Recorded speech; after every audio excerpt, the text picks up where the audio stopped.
திருவிழாவை நடத்தி கொண்டிருக்கிற மாவட்ட நிர்வாகம் மற்றும் பதிப்பாளர்கள் சங்கம் பப்பாசி மாவட்ட நிர்வாகத்தின் சார்பில் இந்த விழாவில் பங்கேற்றிருக்கிற அரசு அதிகாரிகள், வருகை தந்திருக்கிற வணக்கத்திற்குரிய ரசிகர் பெருமக்கள், என் அருமை தம்பி அருமையான ஒரு உரையாற்றிய தம்பி கார்த்திக் ராஜா அவர்கள், எல்லோருக்கும் என்னுடைய அன்பான வணக்கங்களை, வாழ்த்துக்களை தெரிவித்துக் கொள்கிறேன். தம்பி ரொம்ப பூடகமா பேசினார். அவர் ஊடகத்திலிருந்து வந்ததுனால பூடகமா பேசுறார். அவர் யார சொல்றாரு யார சொல்றாரு அப்படின்னு நாம யோசிக்கும்படியாவே பேசிட்டு இருந்தார். ஏன்னா இப்ப இருக்கிற சூழ்நிலை யாரையும் நேரா சொல்ல முடியல, அதனால இப்பதான் சொல்ல வேண்டியது. வீட்லயே சார் மனைவி கிட்டே நிறைய விஷயத்த நேரா சொல்ல முடியாது. அந்த அம்மாவும் கணவன் மேல தப்பி குறைச்சு சவுண்டு சில விஷயம் சொல்ல மாட்டாங்க. மணி அவங்க சீரியல் பார்க்க வேண்டியிருக்கும், சாப்பாடு ரெடி பண்ணிட்டு எப்படி கேட்பாங்கன்னா ஒரு குரல் அழுத்தத்தோட சாப்பிட வாயேண்டா அப்படிம்பாங்க. அதாவது மகனை தான் கூப்பிடுறாங்க அப்படின்னு நம்ப கூடாது. மகன் மூலமா அவங்க இன்னொருத்தருக்கு அந்த மெசேஜ் கொடுக்குறாங்க அப்படின்னு அர்த்தம். சில அசட்டு ஹஸ்பண்ட் கேட்பான், எனிமா அப்படின்னா அவங்க தனியா சொல்லுவாங்களா அப்படின்னா. அது மாதிரி அவரு கூடகமா ஒரு விஷயத்த சொல்லிட்டே இருந்தாரு. அது எதுக்கு அவர் சின்ன பையன் பயப்படுறாரா, இல்ல அவருக்கு எதிர்காலம் வேணும், நாங்கெல்லாம் நரசிகரிச்சு எல்லாம் ரெடி ஆயிட்டோம், அதனால நான் உண்மை உடைச்சே சொல்றேன்.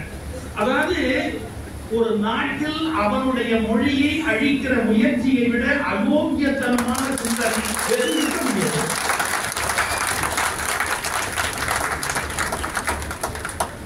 சார் ஒரு மொழியை கொண்டாந்துட்டா ஒரு மொழி அழிஞ்சு போயிடுமா அப்படின்னு நீங்க கேட்பீங்க. உலகத்துல எவ்வளவோ மொழி இருக்கு, ஒரு மொழியை கொண்டு வந்தா அந்த மொழி அழிஞ்சிருமா அப்படின்னு கேட்பீங்க. இந்தியன் அந்த மொழி வரலாறு கொஞ்சம் எடுத்து படிங்க. ராஜஸ்தானி, குஜராத்தி, மராட்டி, இது மாதிரி எத்தனை மாநிலங்கள்ல என்னென்ன மொழிகள் இருந்தன அப்படிங்கறத பாருங்க. இந்த இந்தி மொழியை கொண்டு வந்த பிறகு நீங்க பாத்தீங்கன்னா அவரவர்களுடைய மொழிகள் அழிக்கப்பட்டு இன்றைக்கு வட இந்தியா முழுக்க அதிகம் பேசப்படுகிற மொழியாக இந்தி வந்து பல மொழிகளை கொன்று தின்று அதை எச்சமிட்டு விட்டது. அப்ப நம்ம புரிஞ்சுக்கணும் என்ன ஆபத்து இருக்குது. நம்ம இந்தியை எதிர்க்கல. நான் ரொம்ப ஓப்பனா சொல்லிட்டு போடுமா, இந்தி படிக்கிறதுக்கு எவ்வளவு நாள் வேணும் தெரியுமா? ஒரு வருஷம் தான் வேணும். மொத்தமா ஒரு வருஷம் நீங்க முடிவு பண்ணீங்கன்னா இந்தி படிச்சு நீங்க பேசுற அளவுக்கு, புத்தகம் படிக்கிற அளவுக்கு ரொம்ப சர்வசாதாரணமா மேல வந்துடலாம். அதாவது பிராத்மிக், மத்தியமா, ராஷ்டிர பாஷான்னு 3 கிளாஸ் இருக்குது. அதுல நான் 3 பாஸ் பண்ணேன். பிராத்மிக், மத்தியமா, ராஷ்டிர பாஷா. அது ஒன்றும் கஷ்டமே கிடையாது. ஏற்கி தவப்பை அப்படின்னு ஆரம்பிப்பார், புத்தகம் அப்படின்னு பாடத்தை ஆரம்பிப்பார். ரயிலுக்கு ஆண்பால் பெண்பால் தான் வச்சிருக்கிறார். காடி ஆட்டா, அதாவது அது பெண்பாலா ஆண்பாலா அப்படின்னு. ரயிலுக்கு எப்படிதான் பெண்பால் வரும் இருக்கு அவங்க மொழியில.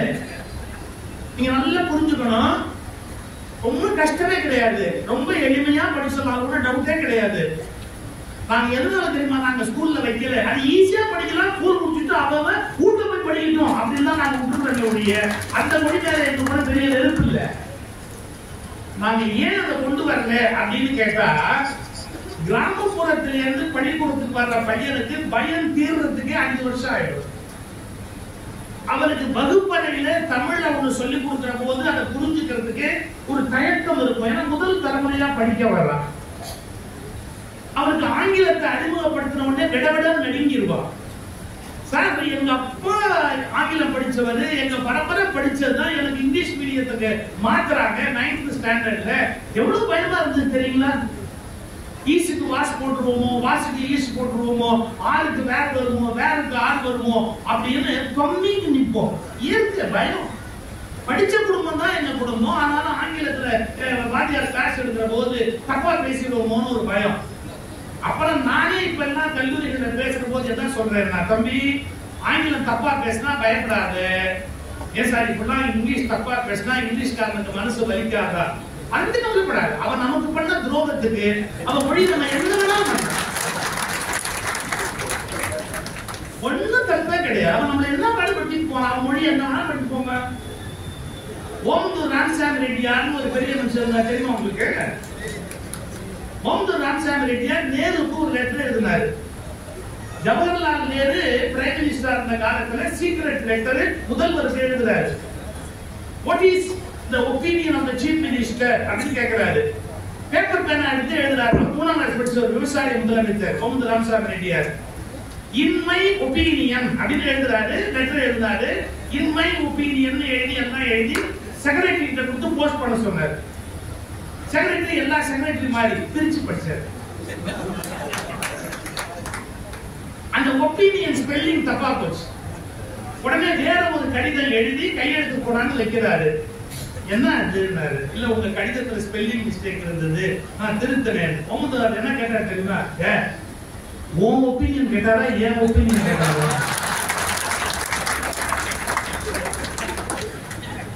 இல்லைங்க, எல்லாரும் ஒபினியனுக்கும் அதான் ஸ்பெல்லிங் தான் கிடையாது. ஒபினியன் உன் ஒபினியனுக்கு அது ஸ்பெல்லிங், என் ஒபினியனுக்கு இதான் ஸ்பெல்லிங். தப்பா எழுதி இவ்வளவு பிடிவாதம் முடிச்சாரா? அவர் என்ன சொன்னார் தெரியுமா? என்ன, எனக்கு இங்கிலீஷ் தெரியாது. இப்ப நான் இந்த கடிதத்தை நேருக்கு அனுப்பிச்சா எனக்கு இங்கிலீஷ் தெரியாதுங்கிறது நேருக்கு தெரிஞ்சு போயிடும். அவ்வளவுதானே? ஒண்ணு தெரிஞ்சுக்க, ஒரு முதலமைச்சருக்கு என்ன தெரியாதுன்னு பிரதம மந்திரிக்கு தெரிஞ்சாதான் நாடு உருப்பிடும். எது தெரியும் எது தெரியாது தெரிய வேணாமா? எனக்கு இங்கிலீஷ் தெரியாது. நேருக்கு தெரிஞ்சா என்ன கெட்டு போச்சு? என் லெட்டரை டெல்லிக்கு போடு, ஒரு லெட்டரை குப்பையில போடு. சார், அதுதான் லீடர்ஷிப் குவாலிட்டி. புரிஞ்சுக்கங்க, லீடர்ஷிப் குவாலிட்டி. அந்த மாதிரி ஒரு மொழி நான் சொல்றேன், பிழையா படிங்கன்னு சொல்லல. ஆங்கிலம் படிக்கிற போது பயம் வரும். இப்ப என்ன சொல்ல வரோம்? முதல் தலைமுறையா கிராமத்துல இருந்து வருகிற மாணவர்களை பள்ளிக்கூடத்துக்கு கூட்டிட்டு வரவே கஷ்டப்பட்டுதான் காமராஜர் சாப்பாடு போட்டாரு முதல்ல. இல்லாட்டி ஏன் மதிய உணவு திட்டம்னு ஒண்ணு அறிமுகப்படுத்தணும்? அனுப்பவே மாட்டாங்க பிள்ளைங்களை பள்ளிக்கூடத்துக்கு. அவங்க கூட கையாளா கூட போனா வேலைக்கு போனா காசு கிடைக்கும், இங்க பள்ளிக்கூடத்துக்கு போனா என்ன கிடைக்கும் அப்படி. அதுக்காக காமராஜர் அவர்கள், பெருந்தலைவர் அவர்கள் சாப்பாடு போட்டாரு. பிறகு அதை அப்படியே நிறுத்தி பண்ணி கொண்டே வந்தோம். இப்ப காலையிலேயே சாப்பாடு போடுறது ஒரு பழக்கம் கொண்டாந்து இருக்கிறோம். படிப்படியா நீங்க யோசிக்கணும். பிள்ளைங்களை பள்ளிக்கூடத்துக்கு கூட்டிட்டு வரதே கஷ்டமா இருக்கு, படிக்க வைக்கிறது கஷ்டமா இருக்கு, அவங்க தமிழ்ல சொல்லிக் கொடுக்கறது கஷ்டமா இருக்கு, ஆங்கிலம் சொல்லிக் கொடுக்கறது கஷ்டமா இருக்கு. இது காணாதுன்னு இந்திய வேற திடீர்னு நீ சொன்னேன்னா நீ என்ன அபிப்பிராயத்தில் இருக்கிறன்னா தமிழ்நாட்டு ஜனங்க உருப்படாம போகணும் அப்படிங்கிற ஐடியா வந்து நீ கொண்டு வர்ற. உங்களுக்கு உண்மையே நல்லா தெரிஞ்சுக்கணும். பல பேருக்கு வரலாறு தெரியாது. இன்னைக்கு இந்திய அளவுல எடுத்துக்கிட்டீங்கன்னா தமிழ்நாட்டில் கிடைக்கிற கல்வி இந்தியாவில் வேறு மாநிலங்களில் கிடைப்பது இல்லை. நான் ரெண்டு விஷயம் சொல்லுவேன் உங்களுக்கு. இப்ப வெறும் இந்திய திணிக்கிறாங்கன்னு அர்த்தம் இல்லைங்க. அவங்களுடைய நோக்கம் வந்து இந்திய திணிக்கிறதே இல்லைங்க. இன்னைக்கு இந்திய கொண்டாந்துட்டா நாளைக்கு சமஸ்கிருதம் இந்தியாவின் ஆட்சி மொழி என்று ஆக்கிடலாங்கிற வஞ்சனையான ஏற்பாடுதான் நடந்து கொண்டிருக்கிறது. நீங்க வெறும் நிகழ்காலத்தை புரிஞ்சுக்காதீங்க. எதிர்கால திட்டம் ஒன்று இருக்குது. இந்த நாட்டை நாளைக்கு இந்து ராஷ்டிரம்னு அறிவிக்கணும். அப்படி இந்து ராஷ்டிரம்னு அறிவிக்கிறதுக்கு இந்த நாட்டை சமஸ்கிருதம் எல்லாருக்கும் தெரியணும். இதை நோக்கி நகர்த்துவதற்கான முதல் படிதான் இந்தியை உங்களுக்கு கட்டாயப்படுத்துவது. இதை எப்படி நம்ம ஏத்துக்க முடியும்? இது சமய சார்பற்ற நாடு என்ற கொள்கையை இந்தியா ஒருபோதும் விட்டுக் கொடுக்காது. இது சமய சார்பற்ற நாடு என்பதில் இந்தியா உறுதியாக இருக்கும். எந்த மதமும் இன்னொரு மதத்தை ஆட்சி படைக்க முடியாது. அந்த உணர்வோடு இந்த நாட்டினுடைய அரசமைப்பு சட்டம் கட்டமைக்கப்பட்டது. அதை நோக்கி நீங்க நகர்த்துவதற்காக முதல்ல இந்திக்கு அப்புறம் சமஸ்கிருதம் வரப்போகுது. அப்ப நம்ம முந்திக்க வேணாமா? இப்ப கூட சார் கருவறையில் இறைவனை வழிபட வேணும்னு ஒரு இது பண்ணாங்க. நல்ல கவனிச்சிக்கலாம். கோயில்ல எங்க நிறுத்துறாங்கன்னா கருவறைக்குள்ள யாருமே இப்ப போறது இல்ல. அதுக்கு முன் மண்டபத்துக்கு அர்த்த மண்டபம்னு பேரு. அர்த்த மண்டபத்திலேயே யாரையும் நுழைய முடியாதது நிறுத்தி வச்சிருக்கிறாங்க. இளையராஜாவை கருவறைக்குள்ள உடனே யாருக்கும் வருத்தமே இல்லை. கருவறைக்குள்ள யாரையும் விட மாட்டாங்க. கருவறைக்கு முன்னாடி இருக்கிறது அர்த்த மண்டபம், அங்கேயே நிறுத்திட்டாங்க. ஏன் தெரியுங்களா? இங்க நிறுத்தினாதான் இங்க வரணுங்கிற ஐடியா வராம இருக்கணும்னு முன்னாலேயே நிறுத்துறது. உங்களுக்கு புரியுது? அர்த்த மண்டபத்தை நிறுத்திட்டா அதுக்குள்ள வரணும் தான் நினைப்பானே ஒழிய கருவறைக்குள்ள வரணும் நினைக்க மாட்டாங்கல்ல. இது எல்லாமே பிளான்ட் வில்லனி. Plant villainy. அதாவது ஒரு மனிதன் உயர்வாக மேல வரக்கூடாது, சமத்துவம் வரக்கூடாது. சார், எனக்கு காலில் ஒரு சின்ன பிரச்சனை, கொஞ்சம் இப்ப உடல் வேற வெயிட் கூடி இருக்கு பல காரணங்களால. இது கொஞ்சம் சமதளம் இல்லைங்க. சும்மா சிவப்பு ரெட் கார்பெட் போட்டாங்க ஒழிய இந்த பூமி சமதளம் இல்லைங்க. நான் நடந்து வரதுக்குள்ள கொஞ்சம் சிரமப்படுறேன். அதாவது எனக்கு மேடு பள்ளங்களை கால் வைக்கும் போது தடுமாற்றம் வரும். அதனால என்னுடைய பிஎஸ்ஓ கூட இருக்கும்போது கையில இடி பிடிச்சி என்ன அழைச்சிட்டு வர்றாரு. நான் அப்பதான் நினைச்சேன், சமதளம் இல்லாத இந்த பூமியில் நடப்பதே கஷ்டம் என்றால் சமத்துவம் இல்லாத பூமியில் வாழ்வது எவ்வளவு கஷ்டம். அந்த சமத்துவத்தை நோக்கி இந்தியாவிலேயே முதலாக அடியெடுத்து வைத்த மாநிலம் தமிழ்நாடு. ஆல் ஆர் ஈக்குவல் நம்முடைய கான்ஸ்டிடியூஷன் சொல்லுச்சு, அதை நடைமுறைப்படுத்துறது தமிழ்நாடு. அதனால நம்ம எல்லாரும் சமத்துவத்தை நோக்கி இங்க போகிறோம். இப்ப நம்ம கிராமத்து பிள்ளைகள் இங்க படிக்கிறாங்க, அமெரிக்கா வரைக்கும் வேலைக்கு போறாங்க, வெவ்வேறு நாடுகளுக்கு போறாங்க. இது தலையில மண்ணள்ளி போடணும். ஏன் தமிழ்நாட்டில் இருக்கிறவங்க மட்டும் மற்ற பீகார் மாநிலத்தை விட, வேறு பக்கம் ராஜஸ்தானை விட, பல பகுதிகளை விட எல்லாம் அமெரிக்கால அங்க போய் உட்கார்ந்து தமிழ்நாட்டு பையன் சம்பாதிக்கிறாங்க. இதை ஒழிக்கணும்னா என்ன பண்ணணும்? இவன் படிக்கிறதுல சில சிரமத்தை உண்டு பண்ணணும். என்னென்ன உண்டு பண்ணலாம்? என்னென்ன குழப்பத்தை உண்டு பண்ண முடியுமோ உண்டு பண்ணலாம். முதல்ல இவனை படிக்க கூடாது. ரெண்டாவது, அதுக்கப்புறம் அவன் இன்னும் எக்ஸ்ட்ரா பாட ஹிந்தின்னு திணி. மூணாவது, நீட்னு ஒண்ணு திணி. அப்புறம் தாண்டி மேலே வர்றான் அப்படின்னு சொன்னா அந்த இட ஒதுக்கீடு அப்படிங்கிறத ஒழிக்கிறதுக்கு வழியை பாரு. இது எல்லாமே ஒரு பிளான்டு இல்ல. நீ பல பேருக்கு அது இன்னும் புரியல. இது ஏதோ கட்சி சண்டைன்னு நினைக்காதீங்க. கட்சி சண்டைகள் நாங்களாம் தலையிடவே மாட்டோம். எங்களுக்கு எந்த கட்சியை பற்றியும் கவலை கிடையாது. எங்களுக்கு தமிழனுடைய வாழ்வாதாரம் தான் முக்கியமே ஒழிய எந்த கட்சி ஜெயிச்சா எங்களுக்கண்ணா, எந்த கட்சி சொன்னா எங்களுக்கண்ணா. நாங்க சிந்திக்கிற முறை வேற. அதாவது தமிழர்கள் இன்னைக்கு உலக அரங்கத்துல நல்ல வளர்ந்து மேல போயிட்டு இருக்கிறாங்க. காரணம் இங்க இருக்கிற கல்வி, இங்க இருக்கிற பள்ளி, இங்க இருக்கிற வாய்ப்பு இந்தியா முழுக்க கிடையாது. மெடிக்கல் காலேஜ் ஜாஸ்தி, இன்ஜினியரிங் காலேஜ் ஜாஸ்தி, சிபிஎஸ்இ ஸ்கூல் ஜாஸ்தி, கவர்மெண்ட் ஸ்கூல் ஜாஸ்தி, கவர்மெண்ட் ஸ்கூல் ஸ்டாண்டர்டே ஜாஸ்தி. எல்லாமே நம்ம மெயின்டைன் பண்றதால தமிழ்நாட்டு பிள்ளைகள் முன்னேறி கொண்டே இருக்கிறார்கள். அது தலையில எப்படி தீய வைக்கிறது? இப்படி எங்கேயாவது நடக்குமா? ஒரு தேசத்துக்கு பொதுவாக சிந்திக்க வேண்டிய கோட்பாட்டில இருந்து ஒரு மாநிலத்தை மட்டுமே ஒழிச்சு கட்டணும் அப்படிங்கிற எண்ணத்தோட பிளான் பண்ணா அதை ஏற்றுக்கொள்ள முடியுமா? நம்ம புரிஞ்சுக்கிறது ஒரு கட்சி தகராறு தயவு செய்து நினைக்காதீங்க. நம்ம தமிழர்கள் தலைமையில கொள்ளிய வைக்கணும்னு முடிவு பண்றாங்க. அது வேண்டாம் அப்படிங்கறதுதான் நம்முடைய மறுப்பே ஒழிய மொழி மீது நமக்கு கோபம் இல்லை, கட்சிகள் மீது நமக்கு விரோதம் இல்லை. அதெல்லாம் தனிப்பட்ட விஷயம். கொஞ்சம் நம்ம புரிஞ்சுக்கணும். இங்க இருக்கிற மருத்துவம் படிக்கிற அளவு மாணவருடைய எண்ணிக்கை வேற எங்கேயுமே கிடையாது. இங்க பொறியியல் படிக்கிற அளவுக்கு மாணவருடைய எண்ணிக்கை இந்தியா முழுக்க வேற மாநிலங்களே கிடையாது. எத்தனையோ மாநிலங்கள்ல நீங்க வந்து படிக்க வேண்டி இருக்குது. அவ்வளவு வசதி இருக்குது தமிழ்நாட்டு கல்விக்கூடங்கள்ல. அந்த கல்வி அமைப்பை சிதைப்பதற்கான ஏற்பாடு. சார், நான் நேற்றுக்கே கூட ஒரு விழால பேசும்போது சொன்னேன், ஏன் துணைவேந்தர்கள் அதிகாரத்தை ஆளுநர் விட்டு கொடுக்க மாட்டேங்கிறாரு? துணைவேந்தர் நியமன அதிகாரத்தை ஏன் ஆளுநர் விட்டு கொடுக்க மாட்டேங்கிறாரு? அது என் கையில தான் இருக்கணும். அது ஆளுநருக்கு கௌரவ குறைவு இல்லையாங்க. நான் ஒரு கருத்து சொன்னா எத்தனை பேருக்கு போச்சோ எனக்கு இன்னும் தெரியல. சார், குஜராத்ல நரேந்திர மோடி அவர்கள் முதலமைச்சராக இருந்த காலம் 2013. முதலமைச்சராக நரேந்திர மோடி அவர்கள் குஜராத்தில் இருந்த போது 13 பல்கலைக்கழகங்களை முதல்வருடைய நிர்வாகத்துக்கு எடுத்துக்கிட்டார். நீங்க புரிஞ்சுக்கணும் வரலாறு. முதல்வர் தான் அந்த பல்கலைக்கழகங்களை நிர்வாகம் பண்ணுவார்னு சட்டம் போட்டாரு. ஏன்? கல்வியின் தரத்தை உயர்த்துவதற்கு அது அரசு, மாநில அரசு கையில இருக்கணும்னு சொல்லி கவர்னரிடம் இருந்த அதிகாரத்தை நரேந்திர மோடி அவர்கள் 2013 தன்னிடத்தில் மாற்றிக்கொண்டார். ஆனா தமிழ்நாட்டு முதலமைச்சர் கொண்டு வந்தா மட்டும் ஐயோ போச்சேன்னா குஜராத் முதலமைச்சர் மட்டும் தான் அறிவாளியா பொறுப்பாரு.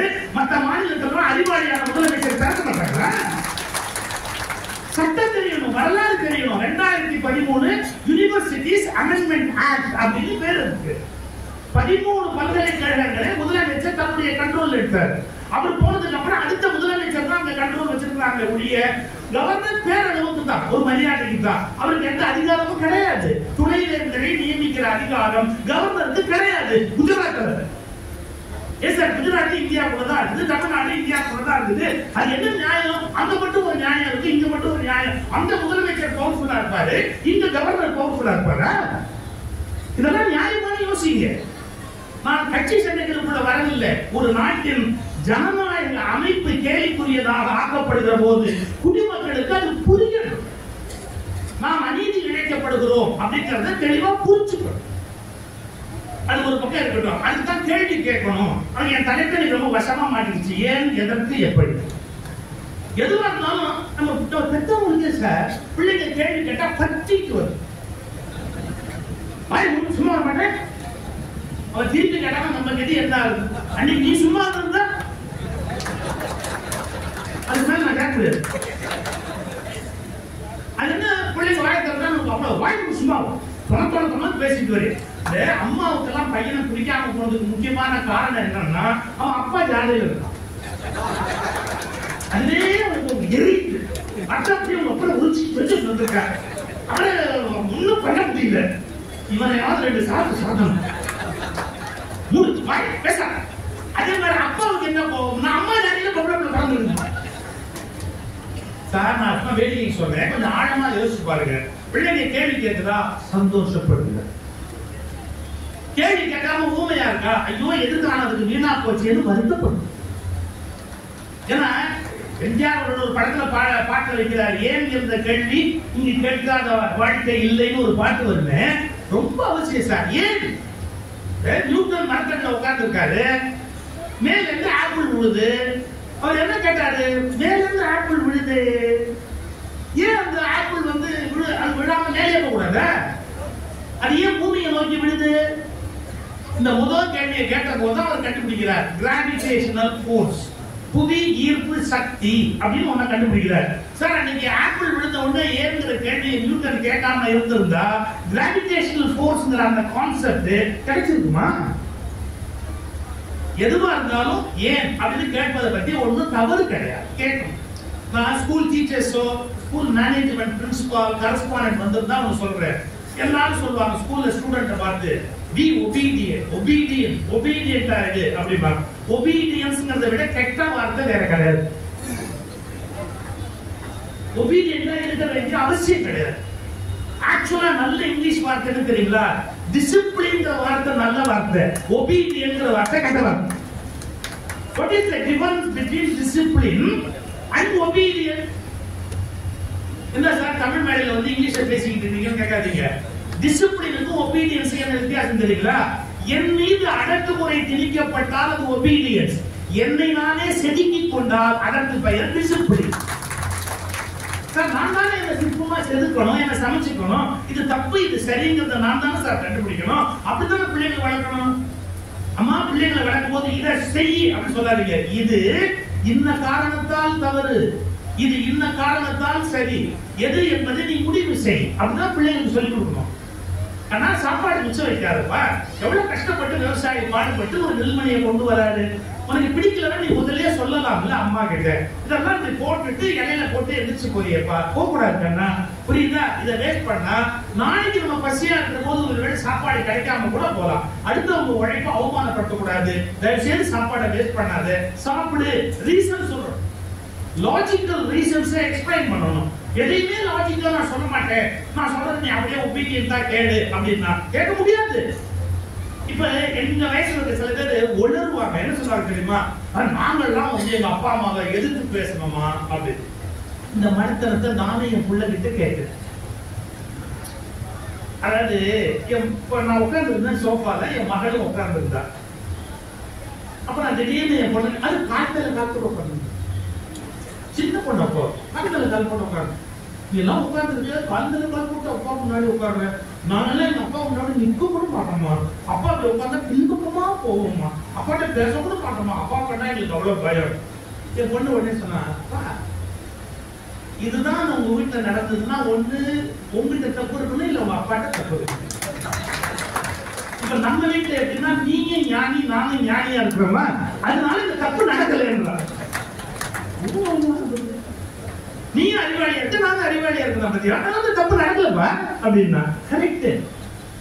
நம்மள பிள்ளைங்க எதிர்த்து பேசினா வருத்தப்படாதீங்க. எதிர்த்து பேசுகிற பிள்ளைகள் வாழ்க்கையில் எப்படியாவது பிழைத்துக் கொள்ளும். எதிர்த்து பேச தெரியாத குழந்தைகள் உலகத்தில் தோற்று போய் நாளை பிச்சை எடுக்கும். நமக்கு எதிர்த்து பேசக்கூடாதுன்னு நினைக்கிறோம், தவறு. ஏன் நான் ஏன் அதை செய்யணும், ஏன் அதை செய்யாம இருக்கணும், ரீசன் கேட்கும், சொல்லணும். நம்ம ஏன் சொல்றது இல்லைன்னு நினைக்கிறீங்களா? தெரியல. பதில் தெரிஞ்சா என்ன வச்சுக்கிட்டா என்ன பண்றான் இவனுக்கே தெரியல. சார் நான் லண்டன் போயிருந்தேன். ரெண்டாவது ஈழத் தமிழர்கள் நிறைய பேர் இருக்காங்க. ஒரு கோயில்ல எனக்கு பேச்சு. அப்ப கோயில்ல அபிஷேகம் நடக்குது, ஸ்கிரீன் போட்டு அபிஷேகம் பண்ணுவாங்க இல்லையா? ஆனா ஸ்கிரீனை விலக்கிட்டு பால் அபிஷேகம் பன்னீர் அபிஷேகம் எல்லாம் நடத்துறாங்க, பண்ணாங்க. இது அது பண்ணும்போது இந்த குழந்தை அவங்க அம்மாவை கேக்குது, என்ன கேக்குது? What is going on mummy, what is going on? உடனே அந்த அம்மா இங்கிலீஷ் சொன்னாங்க, Swami is taking bath. Swami is taking. Oh very nice. அந்த குழந்தை டீ பார்த்துக்கிட்டே இருந்தது. அப்புறம் தாயத்துல ஸ்கிரீன் போட்டுட்டு நைவேத்தியம் கொடுப்பாங்க இல்லையா? ஓம் பிராணாய ஸ்வாஹா அபானாய ஸ்வாஹா. அந்த சுவாமிக்கு அப்படி ஸ்கிரீனை மூடிட்டு தான் எல்லாம் கொடுப்பாங்க. ஆனாய ஸ்வாஹா கொடுக்குறாங்கல்ல. அப்ப குழந்தை கேட்டது, அம்மா no what is going on? Swami is taking his lunch. Swami is taking his lunch. அந்த குழந்தை ஒரு கேள்வி கேட்டது, அம்மா நாமெல்லாம் குளிக்கிறதா இருந்தா தான் ஸ்கிரீன் போட்டு குளிப்போம், சாப்பிட்றதா இருந்தா திறந்து வச்சு தின்போம். சாமி ஆப்போசிட்டா பண்ணுதுமா, குளிக்கும் போது திறந்து வச்சுட்டு குளிக்குது, சாப்பிடும் போது கனவு குளித்து சாப்பிடுது. Is it correct? உடனே அந்த அம்மா நம்ம இந்திய தாயோட குணம், வாய முடியும் சும்மா. நான் இதைத்தான் சொல்றேன், பல பெற்றவங்களுக்கு உங்களுக்கு பதில் தெரியல, அதனால கேள்வி கேட்டா கோபம் வருது. உடனே என்ன சொல்றாங்க, இவரு பழைய ரிலிஜியஸ் விஷயங்களுக்கு எதிரியா இருக்கிறாரு. உன்னை விட ஆழமா படிச்சு வந்தாங்க, வைணவம் படிச்சவன், சைவம் படிச்சவன், ஆழ்வா புத்தகங்கள் படிச்சவன், நான் அத்வைதம் படிச்சவன், துவைதம் படிச்சவன், தெரியுமா? ஒண்ணு படிக்காம நான் வந்து விமர்சனம் பண்றதுக்கு வரல சார். ராமானுஜர்னு ஒரு மகா முனிவர் இருந்தார்ல, அந்த ராமானுஜர் அவருடைய குருவுக்கு தலையில எண்ணெய் வச்சு தேய்ச்சிட்டு இருக்கிறாரு. நடந்த வரலாறு. அவங்க குரு தலையில எண்ணெயை வச்சு தேய்ச்சி குளிப்பாட்டுறாரு குருவுக்கு பணிவிட. அவரு தலையில எண்ணெய் தேய்ச்சிட்டே பாடம் நடத்துறாரு. அப்போ ஒரு பாடம் சொல்லி கொடுக்குறாரு. ஒரு ஸ்லோகம் வருது, திருமாலுடைய கண்கள் எப்படிப்பட்ட கண்கள் அப்படின்னு வருது. அதுல வடமொழியில கவி அப்படின்னு ஒரு வார்த்தை வருது. கவி அப்படிங்கிற சொல்லுக்கு ரெண்டு அர்த்தம் உண்டுங்க. என்ன ரெண்டு அர்த்தம் அப்படின்னு கேட்டீங்கன்னா, தாமரை கவிஸ்தலம், குரங்கு இருக்கிற இடம், குரங்காடு துறை அப்படிங்கிற முறையில குரங்குன்னு ஒரு அர்த்தம் உண்டு. இன்னொன்னு சூரியனால் மலர்த்தப்படுகிற தாமரை அப்படிங்கிற ஒரு கணக்குல அதுக்கு கவிங்கிற வார்த்தை பயன்ல வரும். அந்த ஸ்லோகத்துல அப்படி வருது. இந்த பாருங்க, தலையில எண்ணெயை குருவுக்கு வச்சுக்கிட்டு இப்படி ராமானுஜர் தேய்க்கும் போது அந்த கவிங்கிற வார்த்தையை சொல்லிட்டு அவர் வந்து சிவன் கிட்ட ஈடுபாடு உடையவர், பெருமாள் மேல மரியாதை இல்லாதவர். என்ன சொல்லிட்டாரு, பெருமாளுடைய கண்களை தாமரை கண்கள் சொல்ல மனசு இல்லாம குரங்கின் பின்புறம் போன்று சிவந்த கண்கள் சொல்லலாமா? குரங்குடைய புதம் அது சிவப்பா இருக்கும், இடம் சிவப்பா, அந்த நிறத்தை கண்ணு பூமியா சொல்லலாமா? ஒரு இறைவனுடைய கண்கள் எவ்வளவு கருணை மயமானவை, எவ்வளவு அழகானவை, அந்த கண்ணுக்கு பூமி சொல்லுவாங்க யாராவது? அவருக்கு பெருமாள் ஆகாது. அதனால என்ன சொல்றாரு அவரு, குரங்கின் பின்புறம் போன்ற கண்கள் அப்படின்னு பாருங்க. ராமானுஜருக்கு அப்படியே கண்ணுல இருந்து அமிலம் போட்டு அழுகு. ஒரு தோல்ல பட்டோட என்ன சூடா தண்ணி வருதுங்க, உங்க முறை தவறுன்னா ராமா. என்ன பெரிய அறிவாளியா என்னோட என்கிட்ட படிக்கிற சிஷ்யப்ப என்ன பெரிய ஆள் மாதிரி பேசுற அப்படின்னா, உங்க உரை தவறு. பின்ன என்ன உரை? அதை பிரிச்சு சொன்னாரு, சூரியனால் மலர்த்தப்படுகிற தாமரையை ஒத்த கண்கள். கட்டு உரை. தாமரைக்கு ஒரு இளம் சிவப்பு நிறம் உண்டு, அது பெருமாளுடைய கண்ணுக்கு பொருந்தும். இந்த உரையை சொன்ன உடனே அவர் உடனே என்ன சொன்னாரு, இதான் சார் சிக்கல். நம்ம மாணவன் ஒரு விஷயத்தை சரியா சொன்னா ஏத்துக்கிற பக்குவம் ஆசிரியர்களுக்கு வரணும். ஈகோ முன்னாடி சார், உனக்கு உண்மையான கல்வி இருந்தா நீ ஈகோவே வராது சார். உண்மையான கல்வி ஒருத்தருக்கு இருந்தா ஈகோவே வராது சார். கற்றது கைமண் அளவு, கல்லாதது உலக அளவு அப்படிங்கிற ஒரு தெளிவு இருக்குமா இல்லையா? அவங்க ஆதியாருக்கு அவ்வளவு ஈகோ கோவில். அவர் சொன்னாரு, இவ்வளவு தப்பா சொல்லி கொடுக்குற உங்ககிட்ட படிக்கிறதோட வெளியே போறது உத்தமம். புரிஞ்சு போச்சா? ராமானுஜர் அவருடைய குருவை எதிர்த்து கொண்டு நின்றார். பின்னால ஆழ்வார்கள் பாசுரத்துக்கு அவர் விளக்கம் எழுதுறாரு. யாரு? ராமானுஜர் விளக்கம் சொல்றாரு. அவர் பெரிய மகா முனிவரா வளர்ந்தாச்சு. அவருக்கு நிறைய சீடர்கள் வந்துட்டாங்க. ஊரத்தாழ்வான், கிடாம்பி ஆச்சான், இது மாதிரி நிறைய சீடர்கள் ராமானுஜருக்கு உருவாயிட்டாங்க. அப்ப ஒரு பாசுரத்துக்கு அந்த கண்ணை மூடிட்டு ராமானுஜர் அர்த்தம் சொல்றாரு. இந்த பாட்டை சொல்லிட்டு இதான் அதுக்கு பொருள் அப்படின்னு சொல்றாரு பாருங்க. அவர் சிஷ்ய சொன்னா உரை தவறு, உரை தவறு அப்படின்னா ராமானுஜருக்கு கோபம் வந்துருச்சு. உனக்கு தெரியுமா, எனக்கு தெரியுமா? நான் ஆசிரியர் நீ மாணவர் எழுது பேசாம முடியாது. பட்டோரை கொள்ள மறுத்தார். பட்டோரை கொள்ளனா எழுதிக்கிறது. பட்டோரை கொள்ள மறுத்தார். இல்ல நீ என் குருவா கூட இருக்கலாம், இந்த ஒரு தப்பு, எழுத மாட்டேன், எழுத முடியாது அப்படின்னா ராமானுஜனுக்கு கோபம் வந்துச்சு. இப்படி காலால எட்டி சிஷ்யனை உதைச்சாரு. அவன் போய் சோதர மூலையில போய் விழுந்தான். இப்ப ராமானுஜன் வரலாறு எடுத்து படிச்சுப்பாங்க. எட்டி உதைச்ச உதையில மூலையில போய் விழுந்துட்டான். அப்படியே ராமானுஜன் எந்திரிச்சு போயிட்டார். கோபத்துல எந்திரிச்சு போயிட்டார். ராத்திரி தூங்க போற போது யோசிக்கிறார், நம்ம சிஷ்யன் சொன்னானே ஒருவரை நாம அவனை எட்டி உதைச்சிட்டோமே, அவன் சொன்ன உரை சரியா இருக்குமா, நம்ம சொன்ன உரை சரியா இருக்குமா யோசிச்சு பார்த்தாரு. நல்ல விஷயம் இல்ல. அவருக்கு ஒரு புரிஞ்சு போச்சு, நான் தான் தப்பா சொல்லிட்டேன், உரை என் சிஷ்யன் சொன்னதுதான் கரெக்ட் அப்படின்னு காலையில எந்திரிச்ச உடனே சார் சிஷ்யன் கிட்ட மன்னிப்பு கேட்கணும்னு வந்தார். அவர் என்ன நினைச்சாரு, நம்ம எட்டி உடைச்சிட்டோம், அவன் இந்நேரம் வீட்டுல எந்த வேலையில இருப்பானு நினைச்சுக்கிட்டு வீட்டுக்குள்ள நுழைஞ்சா நீங்க நம்புறது கஷ்டம். எட்டி உடைச்ச போது எந்த இடத்துல விழுந்தானோ அதே இடத்துல பார்த்துடும். கேட்டாரு, ஏன்னா நேற்று நாட்டுல இருந்தா இதே இடத்துல இருக்கிற அப்படின்னா. ஆமா, ஏன் அப்படின்னு கேட்டாரு. ஒரு விளக்குமாறு வீசி எறிந்த இடத்தில் இருத்தல் போல் குரு வீசி எறிந்த இடத்தில் இருந்தேன். விளக்குமாறு தூக்கி அப்படி எரிச்சீங்கன்னா அது என்ன நடக்கும்? அது மாதிரி நீ எனக்கு எஜமானன், நான் உனக்கு விளக்குமாறு, நீ எங்க எரிஞ்சியோ அதே இடத்துல கிடக்குற. ராமானுஜர் அழுது அழுது அவன் அப்படியே ஆட தெளிவு சொன்னார், நீ எனக்கு குரு, நீ எனக்கு குரு, நீ சொன்ன பாடம் தானா சரி, நான் தப்பா சொல்லிட்டேன், உன்னை எட்டி வேற உதைச்சிட்டேன், ராத்திரி எல்லாம் பட்டினியா கிடந்திருக்கீங்க, நான் எப்படி இந்த பாவத்தை தொலைப்பேன் அப்படி ராமானுஜர் என்ன புரிஞ்சுக்கணும்? நான் ஆசிரியராக இருப்பதாலேயே நான் சொல்வதை எல்லோரும் ஏற்றுக்கொள்ள வேண்டும் என்று பொருள் அல்ல. எப்பொருள் யார் யார் வாய் கேட்பேன் அப்பொருள் மெய்ப்பொருள் காண்பது அறிவு. அவன் சொல்றது கரெக்டா இல்லையா? யாராவது நீ யாராவது இருந்து கவலையே கிடையாது. இந்த உணர்வு தான் கேள்வி கேட்கறது. ஏன், எதுக்கு, அது எப்படி அப்படி நடந்தது, ஏன் இந்த கேள்விகளை கேட்கிற போது இப்ப சொல்லி கொடுத்து போட்டுமா? கேள்விகள் அறிவுலகத்தை திறக்கிற சாவிகள். கேள்விகள் அறிவுலகத்தை திறக்கிற சாவிகள். எல்லாத்தையும் நீங்க கேள்வி கேட்டு பார்க்கணும். எதனால பூகம்பம் வருதுன்னு பூகம்பம் வருதான் நம்ம ஊடெல்லாம் பூகம்பம் ஏன் வருது சார்? மேல இருக்கிற அந்த பிளேட், பூமியோட பிளேட் நகருது. நகர்ற பிளேட் என்ன ஆகும்? இமயமலை வளருதுன்னா வளரல. இது ஒரு பிளேட், அது ஒரு பிளேட். ஏசியன் பிளேட் வேற, நம்முடைய இந்தியன் அந்த நார்த் சைடு பிளேட் வேற. அது ரெண்டும் போய் முட்டை ஒரு எல்லைக்கு மேல அதான் நிக்க முடியாது, இப்படி முட்டுறது. அப்ப இப்படி மேல நோக்கி இப்படி போகுது. அப்படித்தான் இமயமலை வளர்ந்துருது. ஓ, அப்ப ரெண்டும் ஒன்னோட ஒண்ணு மோதுற போது பூகம்பம் வரும். இந்த பூகம்பத்தினால என்ன நடக்கலாம்? என்னன்னாலும் நடக்கலாம். இது ரொம்ப உப்பு அழுத்தம் கொடுக்கிற போது கடல் எங்கிருந்தோ இந்தியாவுக்குள்ள போலாம். இப்ப இல்ல, சில லட்சம் வருடங்களுக்கு பிறகு ஏதோ நடக்குங்கிறா. கடல் உள்ள வந்துருங்கிறா கம்ப்ளீட்டா. ஆப்பிரிக்க கண்டம் அதே மாதிரி ரெண்டா பழக்க போகுதுங்கிறா. ஆப்பிரிக்க கண்டம் இப்ப இருக்கிற வடிவத்துல இருக்காது, ரெண்டா பழக்க போகுதுங்கிறா. உண்மை, எத்தனையோ நாடுகள் எத்தனையோ கண்டங்கள் முன்ன இருந்த மாதிரி இல்ல. அது எத்தனையோ மாறி மாறி நடந்து கொண்டே இருக்கிறது. அதனால நான் எப்பவுமே சொல்றது, இது யாருடைய எதுன்னு கேட்காத, இது எப்போது யாருடைய எதுன்னு. எப்படி இது எப்போது யாருடைய எதுன்னு? சார், கீதையிலேயே என்ன கத்து கொடுத்தா தெரியுங்களா? இந்த உலகத்தில் எதுவும் உன்னுடையது இல்லை. இன்று உன்னுடையதாக இருப்பது நாளை இன்னொருவருடையதாக மாறும். கீதையிலே சொல்லிருக்கு இல்ல, இன்று உன்னுடையதாக இருப்பது நாளை இன்னொருவருடையதாக மாறும். இது தவிர்க்க முடியாதது. ஆனா இந்த கேலண்டரை ஒரு பினான்ஸ் கம்பெனிக்காரன் கொடுத்ததுதான் தவிர.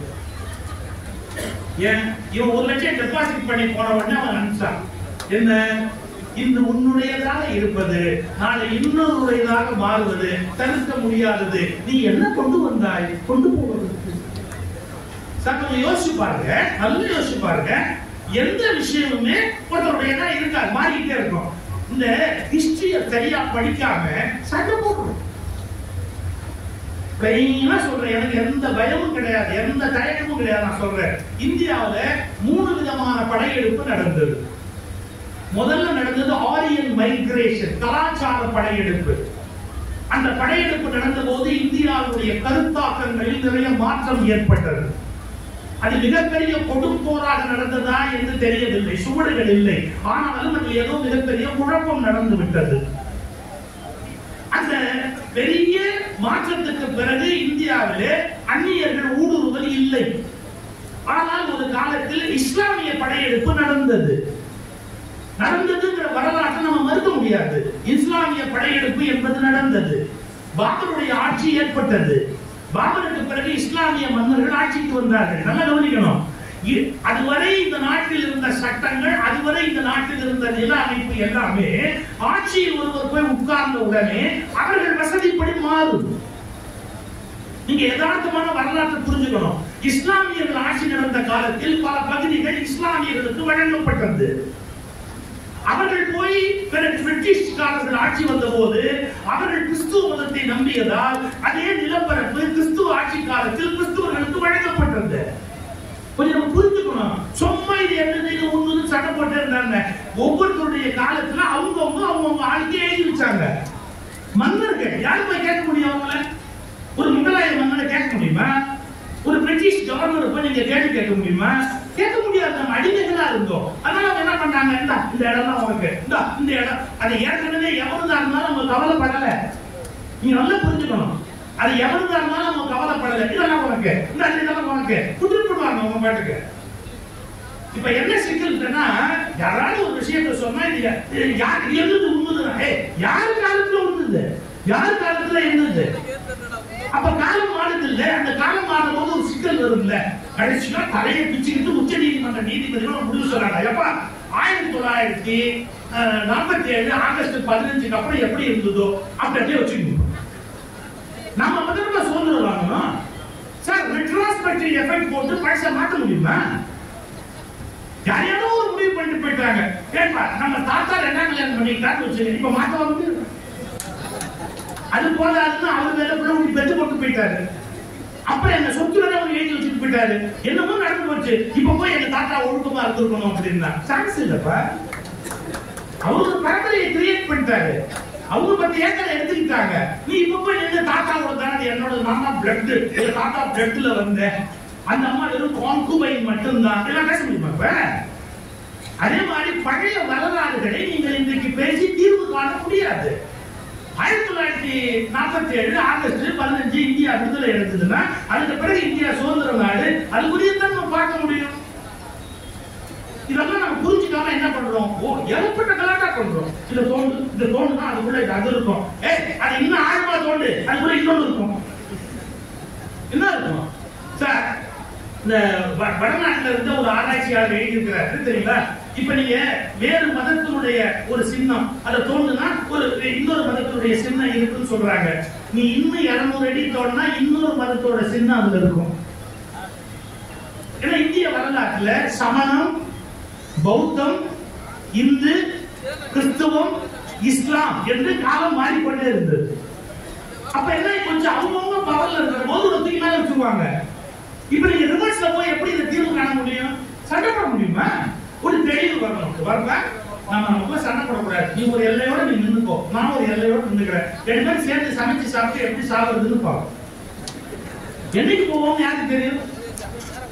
இதை விட்டுட்டு நான் உன்னை வெட்டுவேன், நான் உன்னை குத்துவேன், யாருன்னு பார்த்துக்கோங்க. நல்லா தெரிஞ்சுக்கோ, இந்த உலகம் எவனுடையதும் அல்ல. எல்லாரும் செத்து உலகத்துடையவனாகத்தான் போக போகிறாங்க ஒழிய எவனுக்கு இந்த உலகம் சொந்தம் இல்லை. ஆடி அடங்கும் வாழ்க்கையடா ஆறடி நிலவே சொந்தம். நம்ம எப்படி முட்டாளா இருக்கோம்? ஏன் ஒரு முட்டாளா இருக்கோம்? ஏன் யோசிக்கணும்? நாங்க ஒரு வேடிக்கையான கருத்து சொல்லுவோம். அந்த கதையை நான் 20 வருஷத்துக்கு முன்னாடி சொன்னேன். ஒரு சினிமாவை வச்சுட்டான் சார். ஒரு சட்டத்துல 2 பேர் உட்கார்ந்து இருந்தா கொஞ்சம் சோகமா இருந்தா, ஆனா ஏன் சோகமா இருக்கீங்க? சில பேர் அடுத்தவங்க சோகமா இருந்தா அதை சந்தோஷமா விசாரிப்பாங்க. என்ன சோகமா? அதை ஏன் நான் கேட்கிறேன்? அதுதான் கேட்கிறேன். ஒரு நிலம் ஒன்று குத்தகைக்கு வருது, ஒரு 10 ஏக்கர் குத்தகைக்கு எடுக்கணும், காசு இல்லை, பொண்ணாட்டி நகை இருக்கு, சொன்னா கேட்க மாட்டேங்கிறார். நகையை போட்டு என்ன பண்றது? வித்துட்டு அந்த நிலத்தை குத்தகைக்கு எடுத்தோம்னா குத்தகைக்கு எடுத்து என்ன பண்ணுவாங்க? விவசாயம் பண்ணா என்ன காசு வரும்? காசு வந்தா என்ன பண்ணுவேன்? நான் மறுபடியும் இன்னொரு 5 ஏக்கர் குத்தகைக்கு எடுப்பேன். அந்த குத்தகைக்கு எடுத்து என்ன வரும்? காசு வரும். அதை என்ன பண்ணுவேன்? மறுபடியும் இன்வெஸ்ட் பண்ணுவேன்.